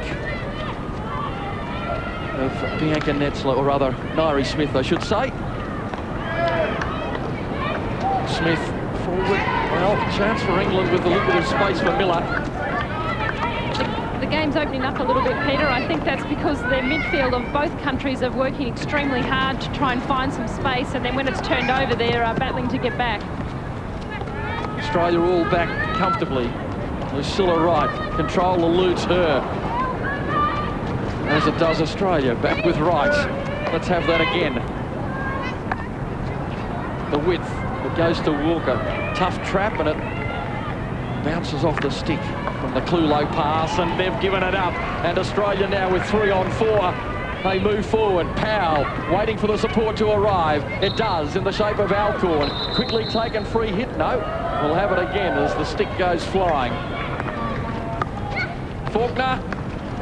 Powell, reverse stick. Need to get it on that edge. She's like a crab on a rock inside the circle, looking for a feed. Arms and legs going everywhere. And Australia tantalisingly across the face of goal. Lou Dobson with a good, flat, hard, firm cross. But unfortunately, it beat everyone there and gone over the sideline. And just a slight error from Katie Allen, the 29-year-old.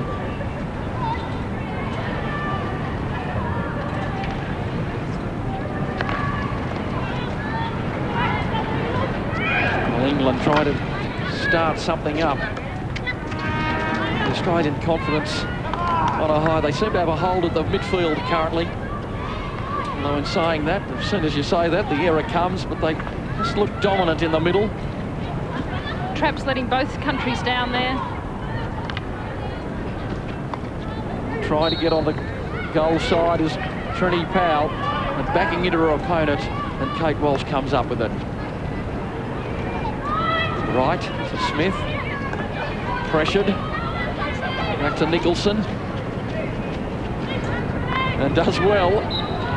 Great work there. Katrina Powell and the other Australian strikers are putting huge pressure on the defence of England. Katrina Powell, she'll chase you all day. Skirving and Allen. Likursky forward along with Sarah Taylor. They'll just bring England to them for a moment. Just another errant ball forward. England. Bennett. Numbers in the circle.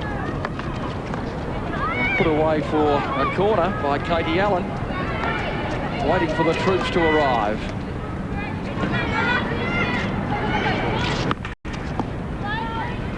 Well, here we go, says the Australian number 31. And so for a moment, probably not making the best of the opportunity. Peter Gallagher's fast, but she's not that fast for Australia. Well, that's just a brilliant reflex effort from Trini Powell. Unrewarded. Skirving, plunging in. And again they get some width with Lucilla Wright. Lisa King screaming forward in the centre. Jo Ellis. King wants it now. Australia back in numbers and controlling once more. And they win the free hit. Good play by Wendy Elkhorn for Australia, winning the battle in the midfield. Ow.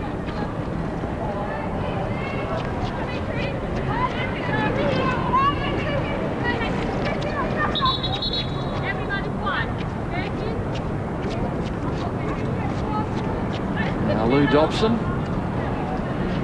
will still be hungrily chasing a penalty corner with a success rate for a teammate so far. One in and one for the captain. Yeah, penalty corners hitters get a little bit greedy. They like when one's awarded to be the one going up there to hit it. Possession, we see England still with ahead with 54% and Australia 46%. With that possession, they look most dangerous, England, when they get the ball to Mel Clulo, number 6 in the middle, and she's been setting up play very well for them. Jo Ellis to Walker, and back to Ellis again, and a chance. Oh, there it was, desperately for Bennett. And it's been a while since we've seen an opportunity for England, and there it was. Great lead by Bennett. She gets in behind the Australian defence. Katie Allen just not quite getting there. And that's a poor pass to undo that good work forward from England, and the penetrations into the circle. Australia on top. Powell. Beautifully worked move forward. Megan Rivers with a strike just wide. Had plenty of room, and a finely worked move from the Australians searching forward. Katrina Powell goes through. Megan Rivers' eyes would have lit up here. Not playing many games for Australia, but hits it wide. Good for her to get in and have a shot at goal, though. And Australia pulling forward. Alcorn, Gallagher, a bit of a chase on. Who slip in front, takes her on willingly, and there it was, the obstacle course. but the charge against Gallagher. And she looks up quizzically. I think she's unlucky. I think it's almost a penalty corner. Peter Gallagher, she's doing the right thing. The defender cannot lay down. Well, it comes to Australia and they almost make England pay for some very, very casual work at the back. And they're going to have another chance. So Australia here dominating. Melanie Twitts. And that's a little bit too far out of the reach of Megan Rivers. But it's still a very tangled web upfield. Not too much on for England. Rachel Walker, she's probably been one of the picks for England so far with the amount of space she's garnered working the left. Lucilla Wright. Control, again just eluding her, and a beautiful bit of guile from Wendy Alcorn. Back to Twitts. And then on to Skirving. And they're putting it together at the moment, the Australians. A lot of pressure on. They cough up possession. They're slightly unfortunate. Into the circle, the drive, and a good save. Well, it was there for Jane Smith. And a fine, fine save from Rachel Emerson. England desperately needed that one with 21.5 minutes to go. Still, Jane Smith hustles away. Great work there by England to make the most of their opportunity. Unfortunately, the shot on goal wasn't perhaps as directed or as hard as it should have been. Well done by Rachel Emerson. We see them coming to attack here. It was actually a mistake by Australia. Come in lots of time. She'll be disappointed with that shot. Well done, Rachel Emerson. Yes, well, it caught the foot and went away. But you have to credit her with getting the body in the right position. England with Clulow under pressure. Chase coming from Rivers, and they're forced to retreat. Nicholson, and the pressure will come too, and it does from Faulkner. Australia in a heavily populated midfield currently as Lucilla Wright tries to disentangle herself. That's novel from Bianca Netzler. Well done by Australia. Good hassling there. Lucilla Wright, she had the ball on a stick, but I think as obstruction, you can't sort of keep backing into your defender like she did. Dobson, Netzler and Faulkner. And free hit to England, backing into the opponent. As we see now England with Hoosler stretching it wide, going to the captain, Kate Walsh. Back into the centre to Clulow. And Australia will watch that happily all day and wait for the error. That's off the foot. And I think we need to go back a few metres, says the umpire.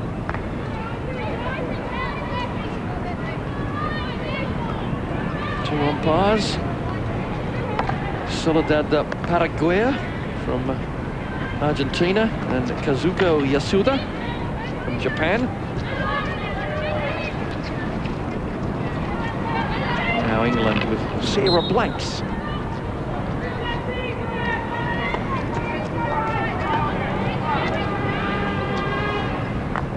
Great pass by Mel Clulow all the way over to the left. That's Walker. And a little bit dangerously into the circle from Walker. Still finding that space. And a big battle in the middle of the pitch. Krista Cullen. Way to Walker again, and a chance for England. Bennett. Well, I think she felt like her teammate was in a different position. Otherwise, she would have had a shot. Not 5 yards there. That's a bad mistake by England. Once you're inside that 5-yard dotted line to the circle, you must be 5 yards, both teams. They were not. Turnover. Australia appeal for it and they win the free hit. Australia controlling the match. And a good opener so far for them in this Champions Trophy tournament. Had an enormous record in Champions Trophy over the years, particularly in the 90s with 5 wins.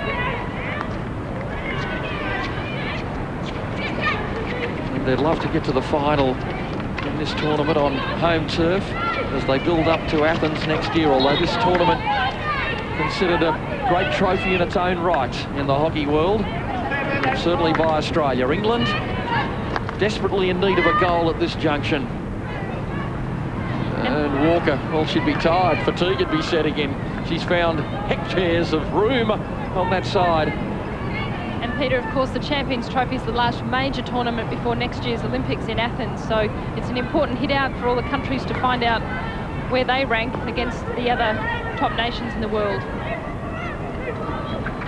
And that's exactly what England is trying to do here. They've shed 8 of the Great Britain players who toured America and Argentina, and they're trying to see just where they are, as they're yet to qualify for the Olympics next year. It's very interesting. We know Tricia Heavily, who of course was involved with Australia up until the 2000 Olympics. She's been there coaching them, and of course if Great Britain qualifies, she's the coach for them as well. And we've got Alison Annan, of course, involved with the Netherlands team, so there's a real Australian flavour to overseas teams. Kate Walsh, beautiful work from Gallagher. 3-on-3 at the moment. Megan Rivers to Gallagher again. And there is room on the right side. Well, she made the run, Faulkner. It comes belatedly to her. Still a chance. They queue up in the centre. Megan Rivers at the far post. And is it going to come back? No, it's not. Well, they were there in numbers, the Australians. Susie Faulkner has been called out and receives the green. You can disagree all you want, but you can't argue with the umpire. Susie Faulkner earning herself a green card for a bit of disappointment in the umpire's decision. We have a look here. Susie runs into the circle under control. Once again, I just fail to see. I think it should almost be a penalty corner. You can't be falling all over the ground in front of the person who's got control of the ball. Perhaps I disagree with the umpire. That's like building the garden fence in front. That seemed to be quite unfair. Nonetheless, play goes on, and it's Walker again, trucking forward. Still Walker. Well, look at the desperation. England off the foot. Rachel Walker, it's play on. And spooned away by the Australians again, and England pouring the numbers forward. Might expose themselves. Trini Powell on the 23. Hugging the edge, and a one-on-one contest. She'll have a go here, Trini Powell, and the reverse stick, and there's another chance for Australia. It's still there. And perhaps with the numbers they had and the momentum they had, they might reflect on that as being an opportunity lost. Still 2-0, 15 and a half minutes to go. Good work here. Katrina Powell uses her speed, comes inside, gets inside the circle, knocks it back as a pass, and wasn't going exactly where Carmel Bukerski wanted it. Australia, unfortunate, and England get out of trouble. Skirving, Dobson.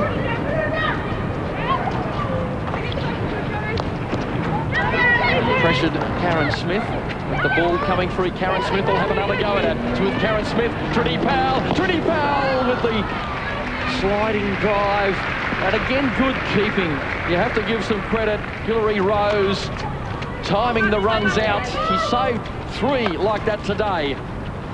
Good work by Karen Smith and Katrina Powell. I bet Katrina Powell would have been screaming for the ball a little bit earlier from Karen Smith. It narrowed down her angle, and Hilary Rose, we see here the ball from Karen Smith comes across. Hilary Rose was able to cut down the angle.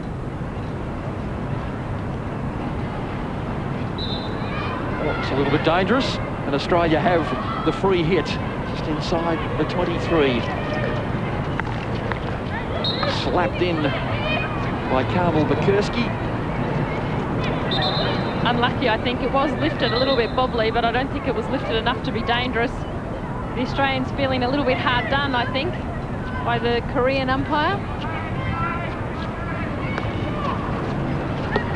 Sorry, the Japanese, maybe even the Japanese umpire. Yuseido Kazuko.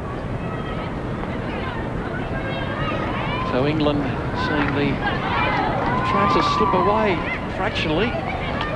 And they cough it up in the middle of the field again. Alcorn on the charge. Numbers back quickly for England. It might still fall free for the green and gold. Here's Gallagher with the drive. And just wide, and she'll be disappointed with that. Ghosting into the circle, a little bit of a wry grin on the face as she realises that was a true chance. Peter Gallagher hits the side of the box. She'll be unhappy with that. She'll be hoping they come in threes. She hit one on the side of the box up the other end. Now she's had one on the right-hand side. Let's hope for Australia she can put one right in the middle. Alcorn, twisting and turning. The pressure coming from Krista Cullen. And there it is, a clear indication of the match one feels, despite that possession barometer being slightly out. 9-3 shots on goals. Australia, I think, in this half, Peter, have had the better of the play. They've created more shots. They've been inside the circle. They've put more pressure on the defence of England. So well done to them. I'm sure the coach, David Bell, will be happy, and Tricia Hebley will be hoping from a little bit extra from her players in the final 12 and a half minutes. Now Lisa King waiting for support. Birdie Miller at the far post. It comes into the centre. England trying to thread an opportunity, but it's just going awry a little bit as Sarah Blanks had a look around and saw it going despairingly behind her.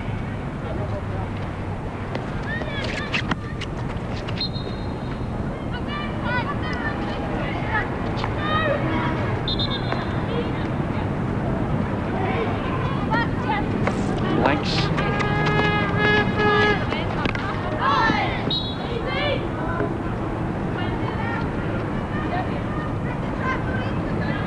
England will be looking for Purdy Miller and Joe Ellis in the middle of the circle for England.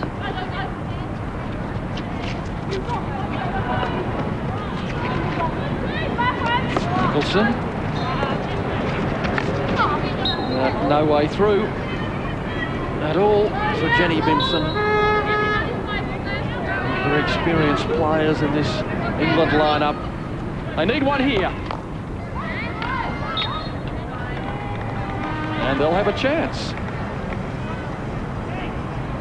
Sort of a meek penalty corner given, you might say. Yeah, the ball hit hard into the circle by Jenny Bimson for England, and often that does cause a few problems. On that occasion, Angie Skirving unable to get a stick cleanly on the ball, hits a foot, earns a penalty corner for England. Let's look. Mel Clulow's off the field, so it won't be going to her.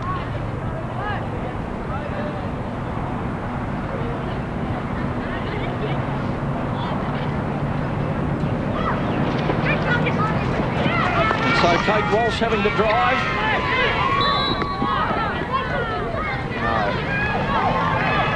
Penalty corner coming undone there for England. The first mistake was that the push out from the back line was not correct.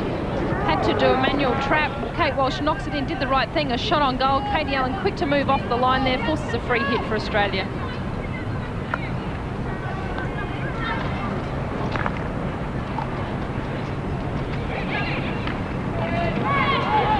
A real tussle there in the middle, and Cullen wins out.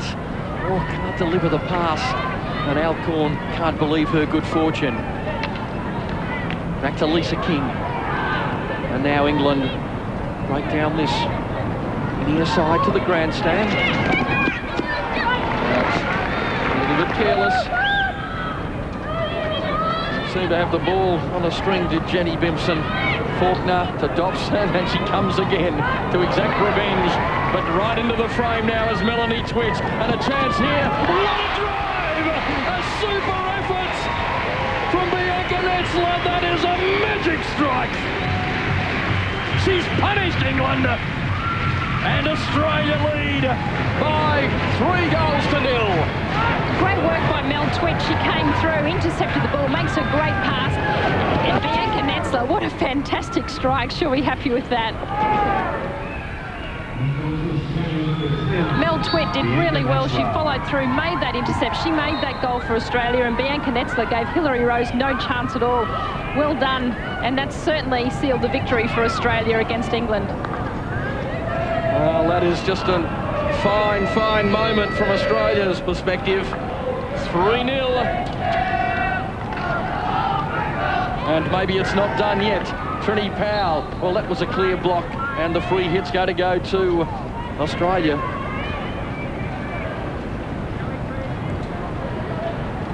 As they queue up into the centre, Faulkner's there, and Trini Powell, is it going to dribble it? It does! It does, 4-0! and not from that quarter, of course. It's opened up now, 4-0, Australia lead. Katrina Powell with her second goal. We see the ball's drilled in, desperate work by Trini, and I guess the goal is awarded to Katrina Powell. It's a bit of an own goal, but you have to give her credit. She's desperate here on the back line, gets the ball, knocks it back for a pass, it deflects off Mandy Nicholson's foot, and it's a goal for Australia. 4-0.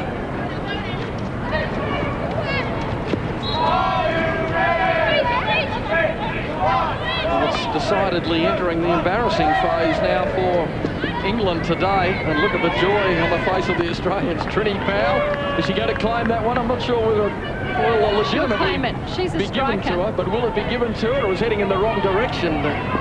It'll be given to Katrina Powell, and trust me, all strikers, they claim it. They don't care how they score them as long as they have their name next to it. But Australia, I think this will be probably their biggest win against England since perhaps the 1998 Commonwealth Games where they beat England 7-1. 8-1, I think it was. 8-1. So fantastic result, and a really important result in the first game for Australia. With such young players in the team, it'll give them confidence moving forward. Now a little bit of defending to do for Australia. Done effectively, and Netherl reflect on that drive. Faulkner, who slip in front.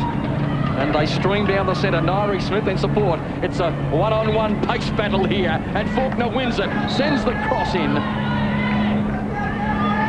England have possession. Well, they seem to be really putting it down near the end of this contest, and she's taken on Huslop here in a one-on-one foot race and won the contest. Well done, Susie Faulkner, unable to control the pass.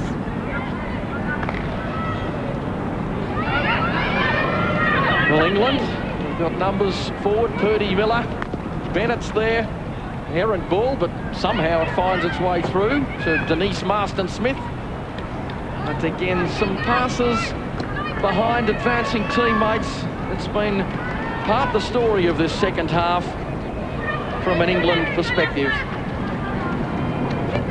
They're certainly still in their try in England, but their passes just aren't making it. And here we see Trini Powell in the open. Trini Powell looking for a hat-trick. And then she tried to ghost around the edge of her experienced teammate, slaps it in. And there it is, there's another goal! 5-0 to Australia, and now it is entering the absolutely embarrassing phase. Susie Faulkner with a grin from ear to ear. 5-0.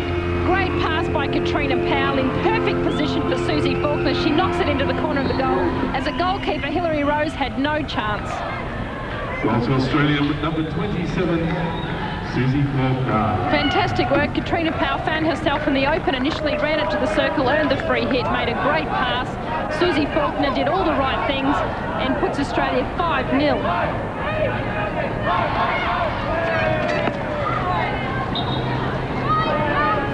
1-0 at half-time. Gee, England might have been thinking, we've got a little bit of a chance here if we get something going. Australia, well, the rub of the green, possession, everything's been with them in this half. As well as that midfield, sewing up the midfield. And really pouring forward with great pace. It was important for Australia to win the battle of the midfield. Mel Clulo was certainly doing very well for England in the middle of the field, and they've stuck at it. They've played very well, Australia, and they've got the just rewards with the scoreboard.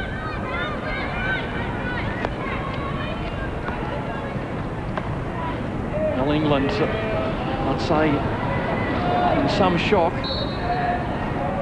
Those goals coming in a rush in the last 15 minutes.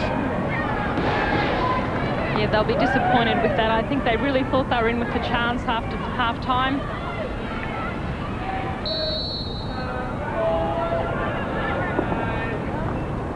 Katie Allen intercepting. Everyone getting in on the act. Faulkner, harrowing her opponents, and just out of play. Trini Powell was thinking, I've got three coming here. That's just over the back line. 3.5 to go. 5-0. England, well, it just doesn't fall to Purdy Miller. We said in the first half one of the key areas for Australia was to try and get Katrina Powell with some more space, and they've provided that. The midfielders have worked hard. They've got the balls to the Australian strikers, and England perhaps haven't marked up as tightly as they should have and allowed Australia to get away again, and we see this here. Yes, the break. It's 4-on-4 currently. Faulkner everywhere. Desperate defence from Boozlip. Winning the day for once.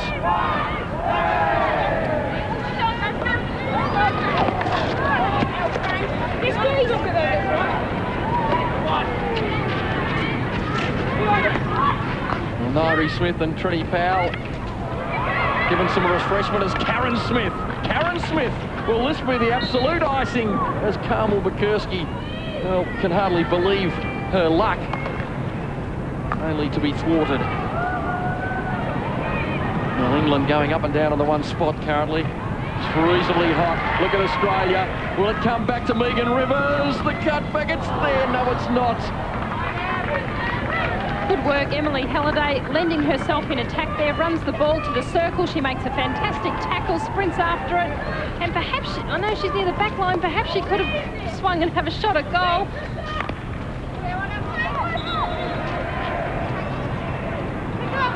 And it goes from bad to worse for England. Lou Dobson to take this in close range, looking for 6. Chopped across the circle, still can't be released by England, and that will be penalised with a free hit.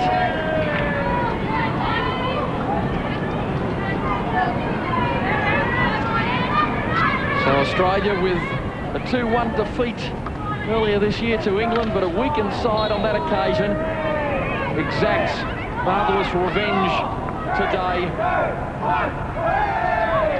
They've really put it together in the second half. 2 out of 2 penalty corners, netting results for them, and then 3 goals in general play, and 3 very, very good goals. 2 in particular, outstanding. They might be another one. Well played by Carmel Bukurski. Wendy Elkhorn through the midfield, now finding Karen Smith on the right. And Susie Faulkner again, she's free, just needed to make a good trap, but she certainly had a great time in the last 10 minutes. You see Karen Smith hits the ball, unfortunately, a hard one to trap. Back again for Australia. That's a little bit too aggressive in the charge into the circle.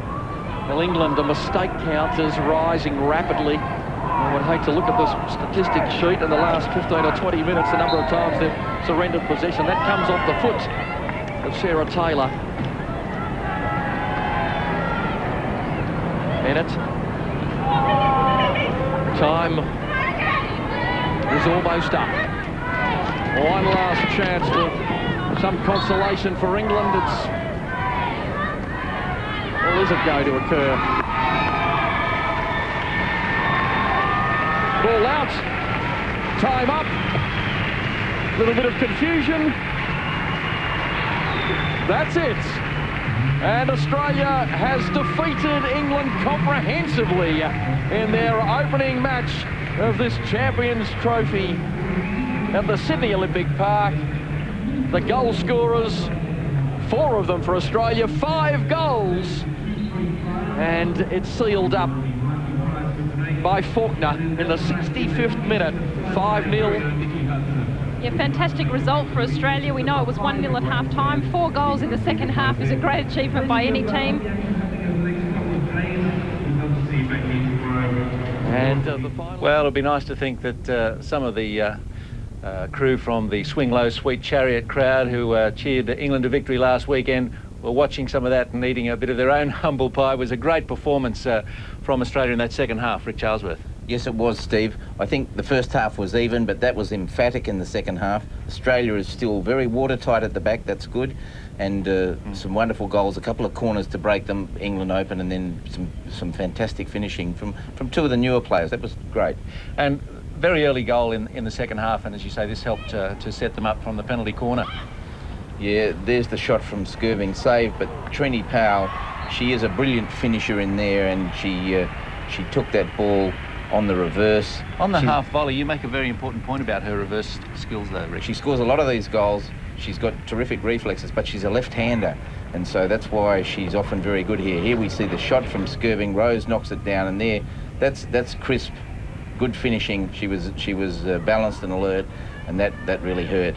England had the odd chance to get back, and there we see into the circle, but really Australia had it covered. It was, you know, a half chance, if you like, and Bennett dived, but she really couldn't finish. And I think this is the thing you see about England. They just don't quite have that polish, you know, when it comes to taking those chances.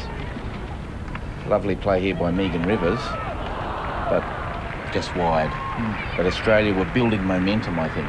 Imeson had a pretty solid game. Obviously, when you keep a clean sheet as a keeper, you're pretty happy about that. The shot from Rivers, she just pulled it a touch wide. And England didn't get too many chances, and they probably might have made more of this, but good keeping. Yeah, this was their best chance. Smith close, but Imeson, the ball was hit close to her. You still got to save it, and sometimes someone straight at you can be hard, but she was comfortable there making that save.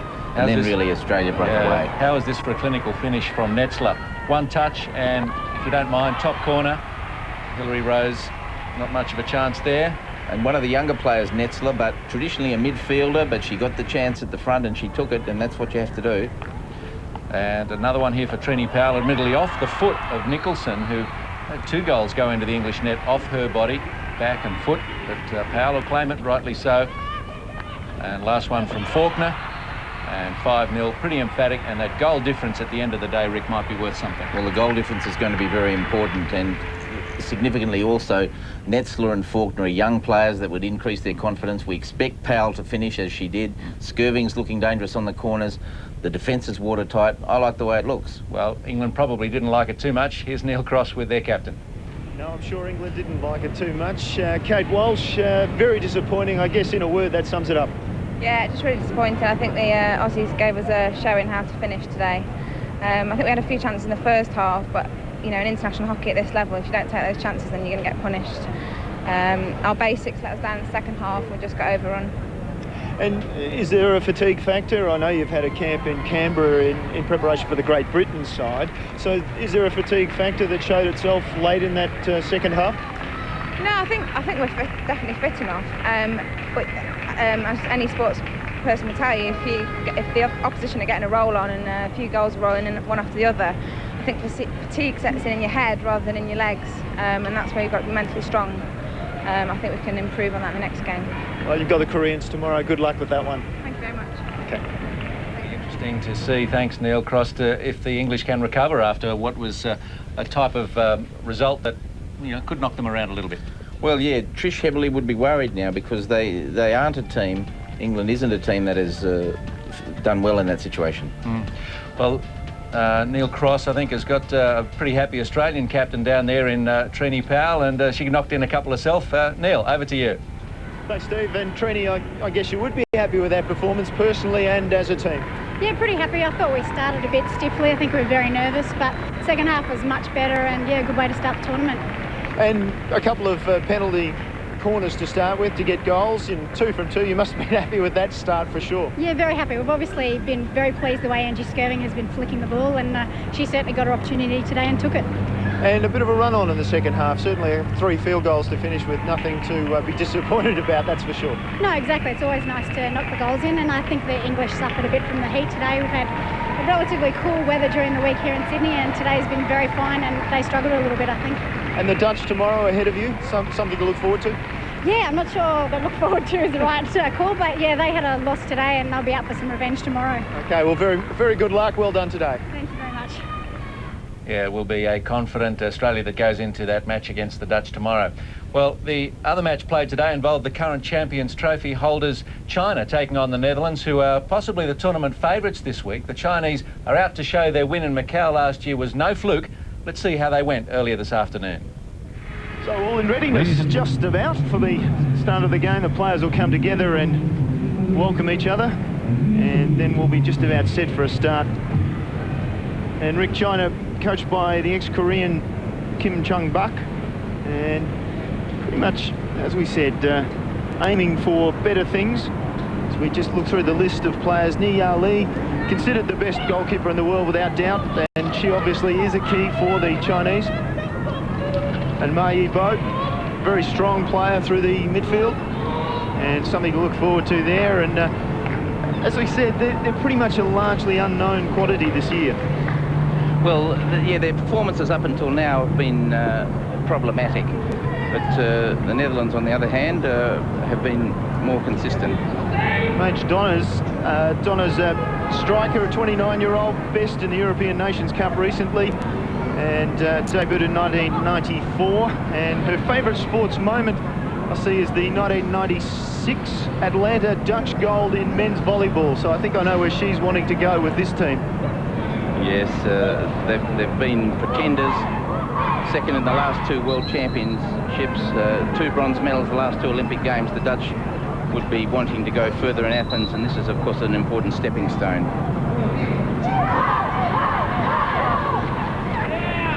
Jan Nichols and Inke Woolley, the umpires this afternoon. The Dutch with first possession. Just a look there at the Dutch coach Mark Lammers.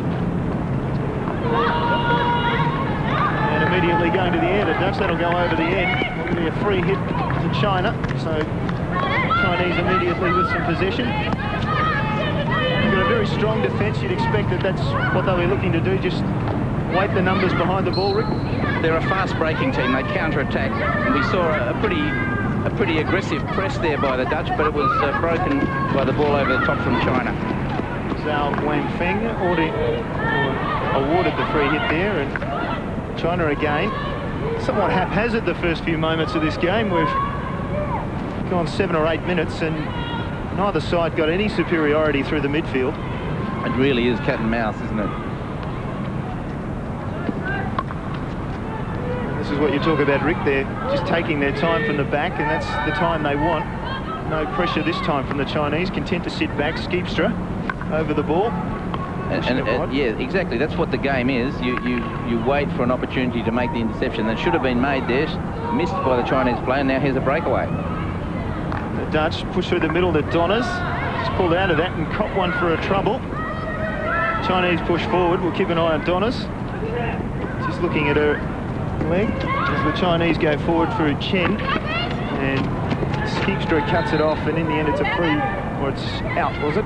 So Chen working the ball, slap it into the circle, cut off well by Skeepstra, and another opportunity for the Dutch, and another turnover. Gee, we're keeping account of those. They're hard to keep up with. There's so many of them at the moment, pushing well into the circle. The Chinese through Tung, and they'll get a long corner. The Dutch look a bit sluggish to me. I think they've been playing in Europe. The European teams play a much slower tempo, but against China, Australia, Korea, they're going to have a much faster game, and they don't look fitted for the pace for me. Early call. Chen inside the circle, and a free hit to the Dutch. Comes clear, but again, they turn the ball over before they even get out of their own defensive half. Here's a chance. Just fallen wide as Skeepstra was quickly onto it, pushed it away, back towards halfway for the Dutch. Of course, the interest with the Dutch team for us in Australia is that Alison Annan is the manager of this team. On the team sheet, she's down as manager. She's really assistant coach, but if they put her down as manager, that allows her to sit on the bench. I think that's the deal there. And a really great Australian player managing the Dutch team when perhaps she still has some playing days left in her. A bit of a tragedy, really. Just short of her 30th birthday, isn't she? Just short of her 30th birthday. Player of the year the last 2 years in Holland. Yep. So they can recognise her quality. Here the Dutch breaking forward. Again, just their skills letting them down. Mulder again. I'll start it from halfway. This is Van Gieselsum. Skeepstra. They go back to start again. Blumgard. Skopman, and it's becoming awfully predictable. They just send it back to Skeepstra to start again. They don't have the quality in the middle of the field to break away there, and I think that's one of the problems. Smothers almost will be rewarded with a free hit, so here's their opportunity. Quickly into the circle, and Well, off the foot was the ruling. I don't think it was necessarily agreed with by Mulder. I think Mulder was a bit unlucky there.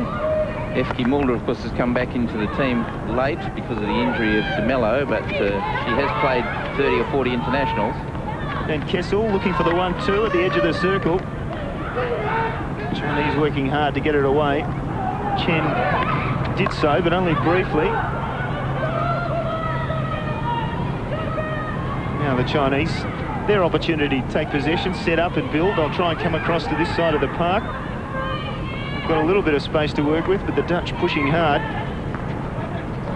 Cheng, number 5, moving it back inside. And then the ball going forward. Error again from Zhao Wang Feng. And not quite the craft to finish that play. That's the thing that China have to improve. They have to get better at penetrating these other teams and just having that little bit of finish. That'll make the difference to this Chinese team. Oh, there's a finish, or there's an opportunity. It's in! Oh, great start for China. Zhou Li Ha. And just coming off the keeper and bobbling into the back of the net. An excellent start. There's the ball. She hits it, just dribbles in. I don't think it was touched by anybody else. The Dutch player may have got a touch on it, but it's her goal. And she'd be very, very happy with that. Zhou. And she's one of the new players in the team. It'll give her a great deal of confidence. Didn't play in the World Cup last year. We saw this in the first match of the tournament, where the Argentinians looked to dominate for the first quarter hour, and then they conceded a goal. Brought the match alive. In this case, the Dutch haven't looked good. They've looked sluggish to me, and it's showing. And they break again, and here's another opportunity for China. The reverse hit just missing, and the keeper did very well. Sinigate clearing the ball, a couple of excellent shots coming in there from the Chinese, and all of a sudden they looked so dangerous. Well, that really was a much better chance, perhaps, than it turned out to be. But good, solid play by Sinica. She is a very good goalkeeper, large and fills the goal. She makes it very difficult. There's Zhang, he wants them to go forward. A little bit of a collision there. And player being called out for it too, the Dutch player. Carrez given a green card. Just crashing into the back of her opponent.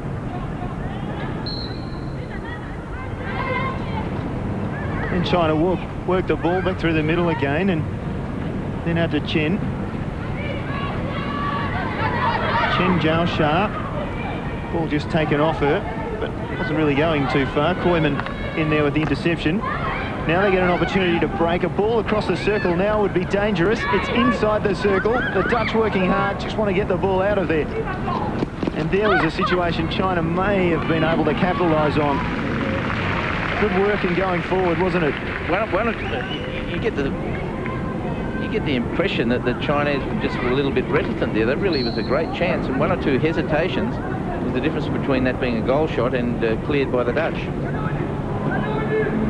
But they're certainly making the breaks. And we'll get another card here. Just There's another look. chance, and the ball just spilled free. And I wonder whether or not that Chinese player had been committed to it. Might have made something of that. Fu Barong was the player there in question, just going through the circle. And a green card there for Chen. Well, they've taken one good opportunity. Kim Young back there again, boisterous on the bench.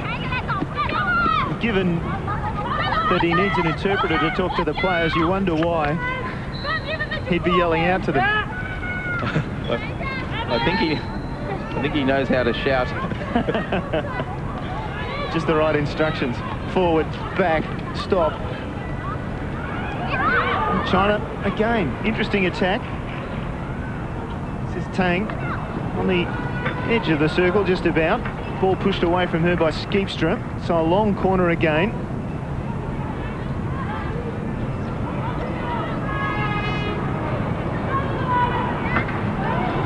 China just driving the ball inside.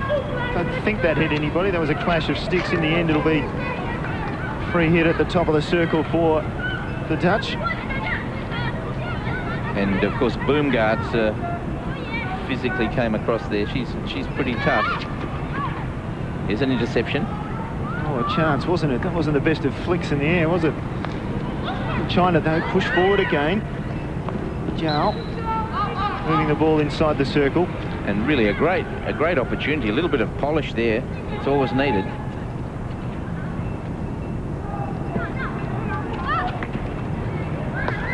For China, again, receiving the turnover on halfway. De Bruin just clears for the Dutch and then follows up looking for the 1-2. Goes back to Skeepstra in the middle of the park. They've got a couple of players free, but they opt to spread the ball wide. Boomgaard. Now the turnover, dangerous again. If they do, yes they do. So now it's a 3-on-3 at the top of the circle. Zhao, just couldn't get the shot in. And they really needed much too much time. A great opportunity, but they don't have the finish there. It's disappointing because that was a great opportunity there, at least to get a shot on goal, but they took too long. As you say, it's about the only area of the game that they are slow to react. The rest of the time, as you said, they just attack with waves from the back. There it is. And here's a great opportunity now. This ball needs to go quickly, but she allows the defender to close it down. The Dutch working from the back. Almost down to the 5-minute mark in this half. And the Dutch get an opportunity to attack over on the right. Just look at that. There you see the penetrations, 5 to China, 1 to the Netherlands, and I think that reflects what we've seen so far in this first 30 minutes. And unusual for the Dutch not to have made a shot on goal in 30 minutes of hockey. Almost extraordinary, isn't it? Von Gieshuizen was rewarded there with a free hit. It's inside the circle. Could have come off a foot, and then a big slap came in. Koymans was it, or Mulder? It was wide in any case, and only just so. Came off a... Well, it must have got a deflection. Surprising to hit the ball wide from there. That was a great chance. There the ball falls. And it's Efke Mulder, and really I think it hit Nali. It's a great save. Schmabers gives it back to Snooks. Now they go all the way back. Just over a minute to go in the first half. Not a lot of time. But the Dutch intent on taking their time. Scottman down the line. Mulder. Perhaps their most dangerous forward in this first half, Mulder. They'd be looking for a hard ball in here. They've only got seconds to go, but a corner is important. Mulder's done well. Oh, there was a missed opportunity to try and flick that ball, as you suggest, quickly across the goal face. Or perhaps into a foot. Into a foot, yes, perhaps looking for that penalty corner. Will they get one more opportunity? That'll be a free hit. Then Kessel awarded the free hit. This will be hit hard, I suspect. Right you are, and nobody touched it, or did they?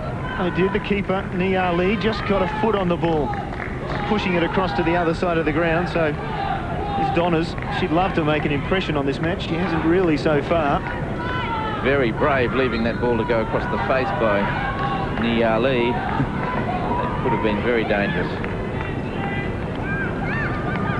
And that'll bring an end to the first half, you'd think. No, they turn it over again. Another opportunity just wide from the Dutch. And that does bring an end to the first half. And a pretty entertaining game, this one. It's certainly slow to start off through the midfield. But at half-time, it's the Chinese who lead the Netherlands 1-0. So the Dutch moving back towards halfway.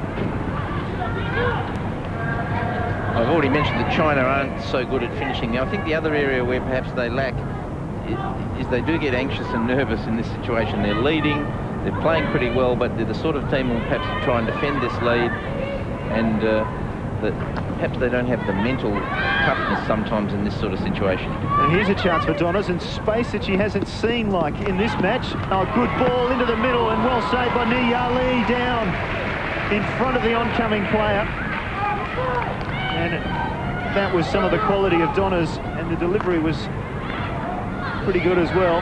Now she'll have another opportunity if they wheel the ball to her. Instead, Netherl, another great save. Thump there from Van der Vaart coming in. So all of a sudden the Dutch are live and they look like they can score from the field. Van der Vaart, of course, is a dangerous midfielder who can break through, and there her shot was relatively easily saved by Netherl, but it showed what can happen. And there's a lift in the tone, I think, from the Netherlands, but I think the other thing's happening, as I said, China get nervous. Here's the ball across from Donnas, and brilliant goalkeeping really by Netherl. Efke Mulder couldn't have done much better than she did. You detect some little frustration there for Mark Lammers, the coach. Yes, I think he's a bit happier. He's happier with what's happening. He'd like a score. China, the aerial path didn't quite work. Really, they are camped in their defence now, China, and they haven't been able to retain possession. The ball keeps coming back at them. If this continues, then the sort of turnaround that we suspected could happen will occur. Seems inevitable, although they're breaking now. Oh, good ball on the edge of the circle. And that might be a penalty corner. It is. Just off the foot of the Dutch defender. Well, the ball just bouncing across the circle there. There we see the shot from the Chinese player. It's blocked by Skeepstra, it's just bouncing, and Shopman just kicks it. Can't handle it. There's no doubt about the decision. And of course, the first corner of the game, Ma has come up. She's very dangerous. She can hit the ball very hard. They have other options. And so this is a situation which could put China back in the ascendancy. And a good penalty taken, and in the end just lifted, unfortunately, for China. Fu Barong was the one who eventually took the shot after they faked to go to Chen Jiao Sha. There's the ball, the dummy hit, it's gone left, and the shot was lifted. Correct decision by the umpire, no doubt about that. China almost into the circle again. The first 10 minutes of this half were good for Netherlands, but they couldn't finish, and now China camped in the Netherlands half. This is where they wanted. Zhao Wang Fang couldn't get it off, and in the end it was off a Chinese foot, so a free hit will come the way of the Dutch, and they'll get another opportunity. They trail 1-0, that goal coming in the 14th minute of the first half through Zhao.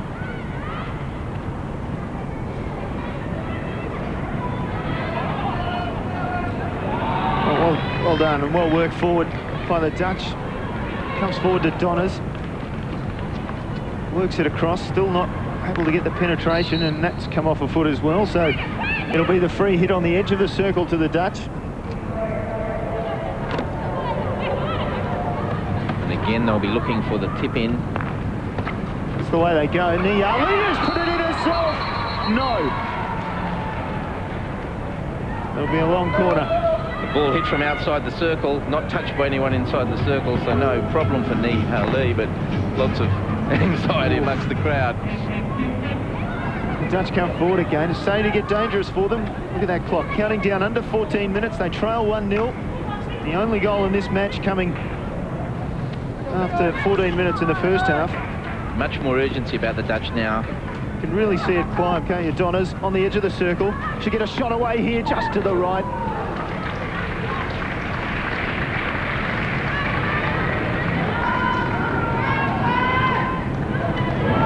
There's her shot wide.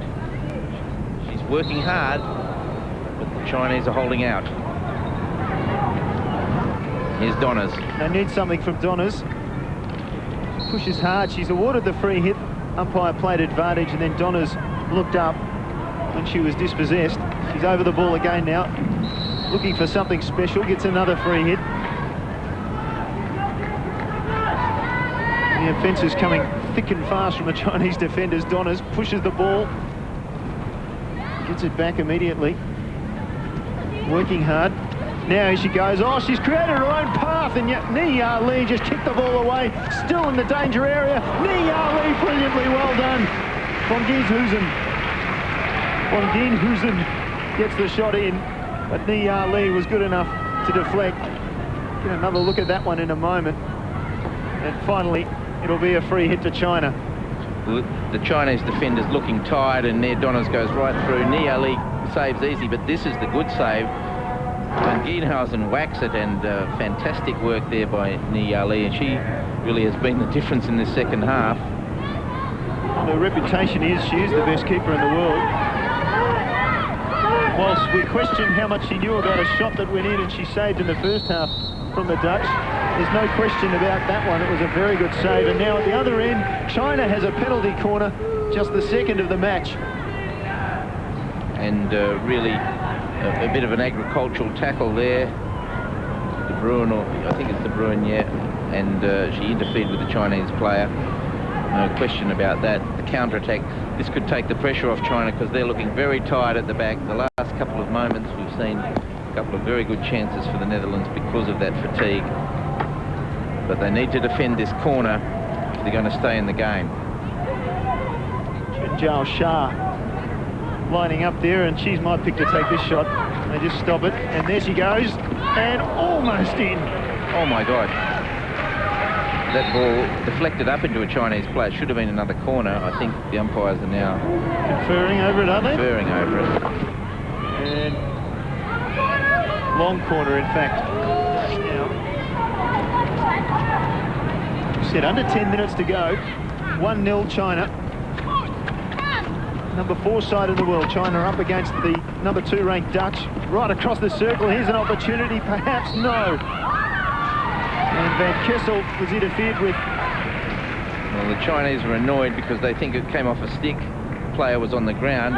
Umpire, there's Coach Kim, he's nonplussed. And there's the effort. Yes, it was off the stick. Clearly not a corner. And unfortunately, these situations are so important, and an umpiring error can change the game. You see there. Great opportunity for the Netherlands. Chen Zhao Shah just questioning the decision, and at the other end, China didn't get what Rick Charlesworth certainly thought was another penalty corner. Pushed, China defend well. Netherl Lee didn't know much about that, and in the end received good support. Might have been Huang who got in there, just pushed the ball out. I think it was Ma on the line. In fact, you're right, it was. Just a couple of minutes left. Now it becomes just about all-out attack if you're trailing by 1-0, and that's what the Dutch are. And Van Kessel out on the far side. And Gienhausen through the middle, looking to penetrate. They just can't get access to the goal circle at the moment. This time they do. The free hit on the edge. Chinese back off 5 yards, and Donners comes in and says, I'll take it. And moves it 5 yards forward. Did notice that. Umpire let it. In the end, it's gone wide. No, long corner. And here's where it gets very interesting. Another free hit. And, well, that one went the way of the Chinese, and they'd be very happy with that result. Well, just a minute left, and China need field position. They need the ball the other end. Just a scramble there, and scramble in the circle. Ruled it came off a Dutch stick, I guess, and lifted, and all that ball forward almost found Carrez, and she was in a bit of space. And that would have been a real manna from heaven for the Dutch. Probably, on the balance of things, been out-bustled by the Chinese today. Mulder moving towards the circle, shut down by the Chinese.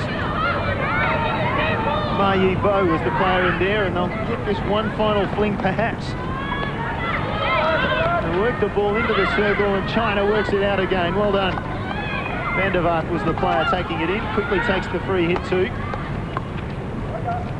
Now Skeepstra, a long way from defence where she's been all the match, just looking for that last minute goal, and they get a penalty corner, and this will be the last play of the match.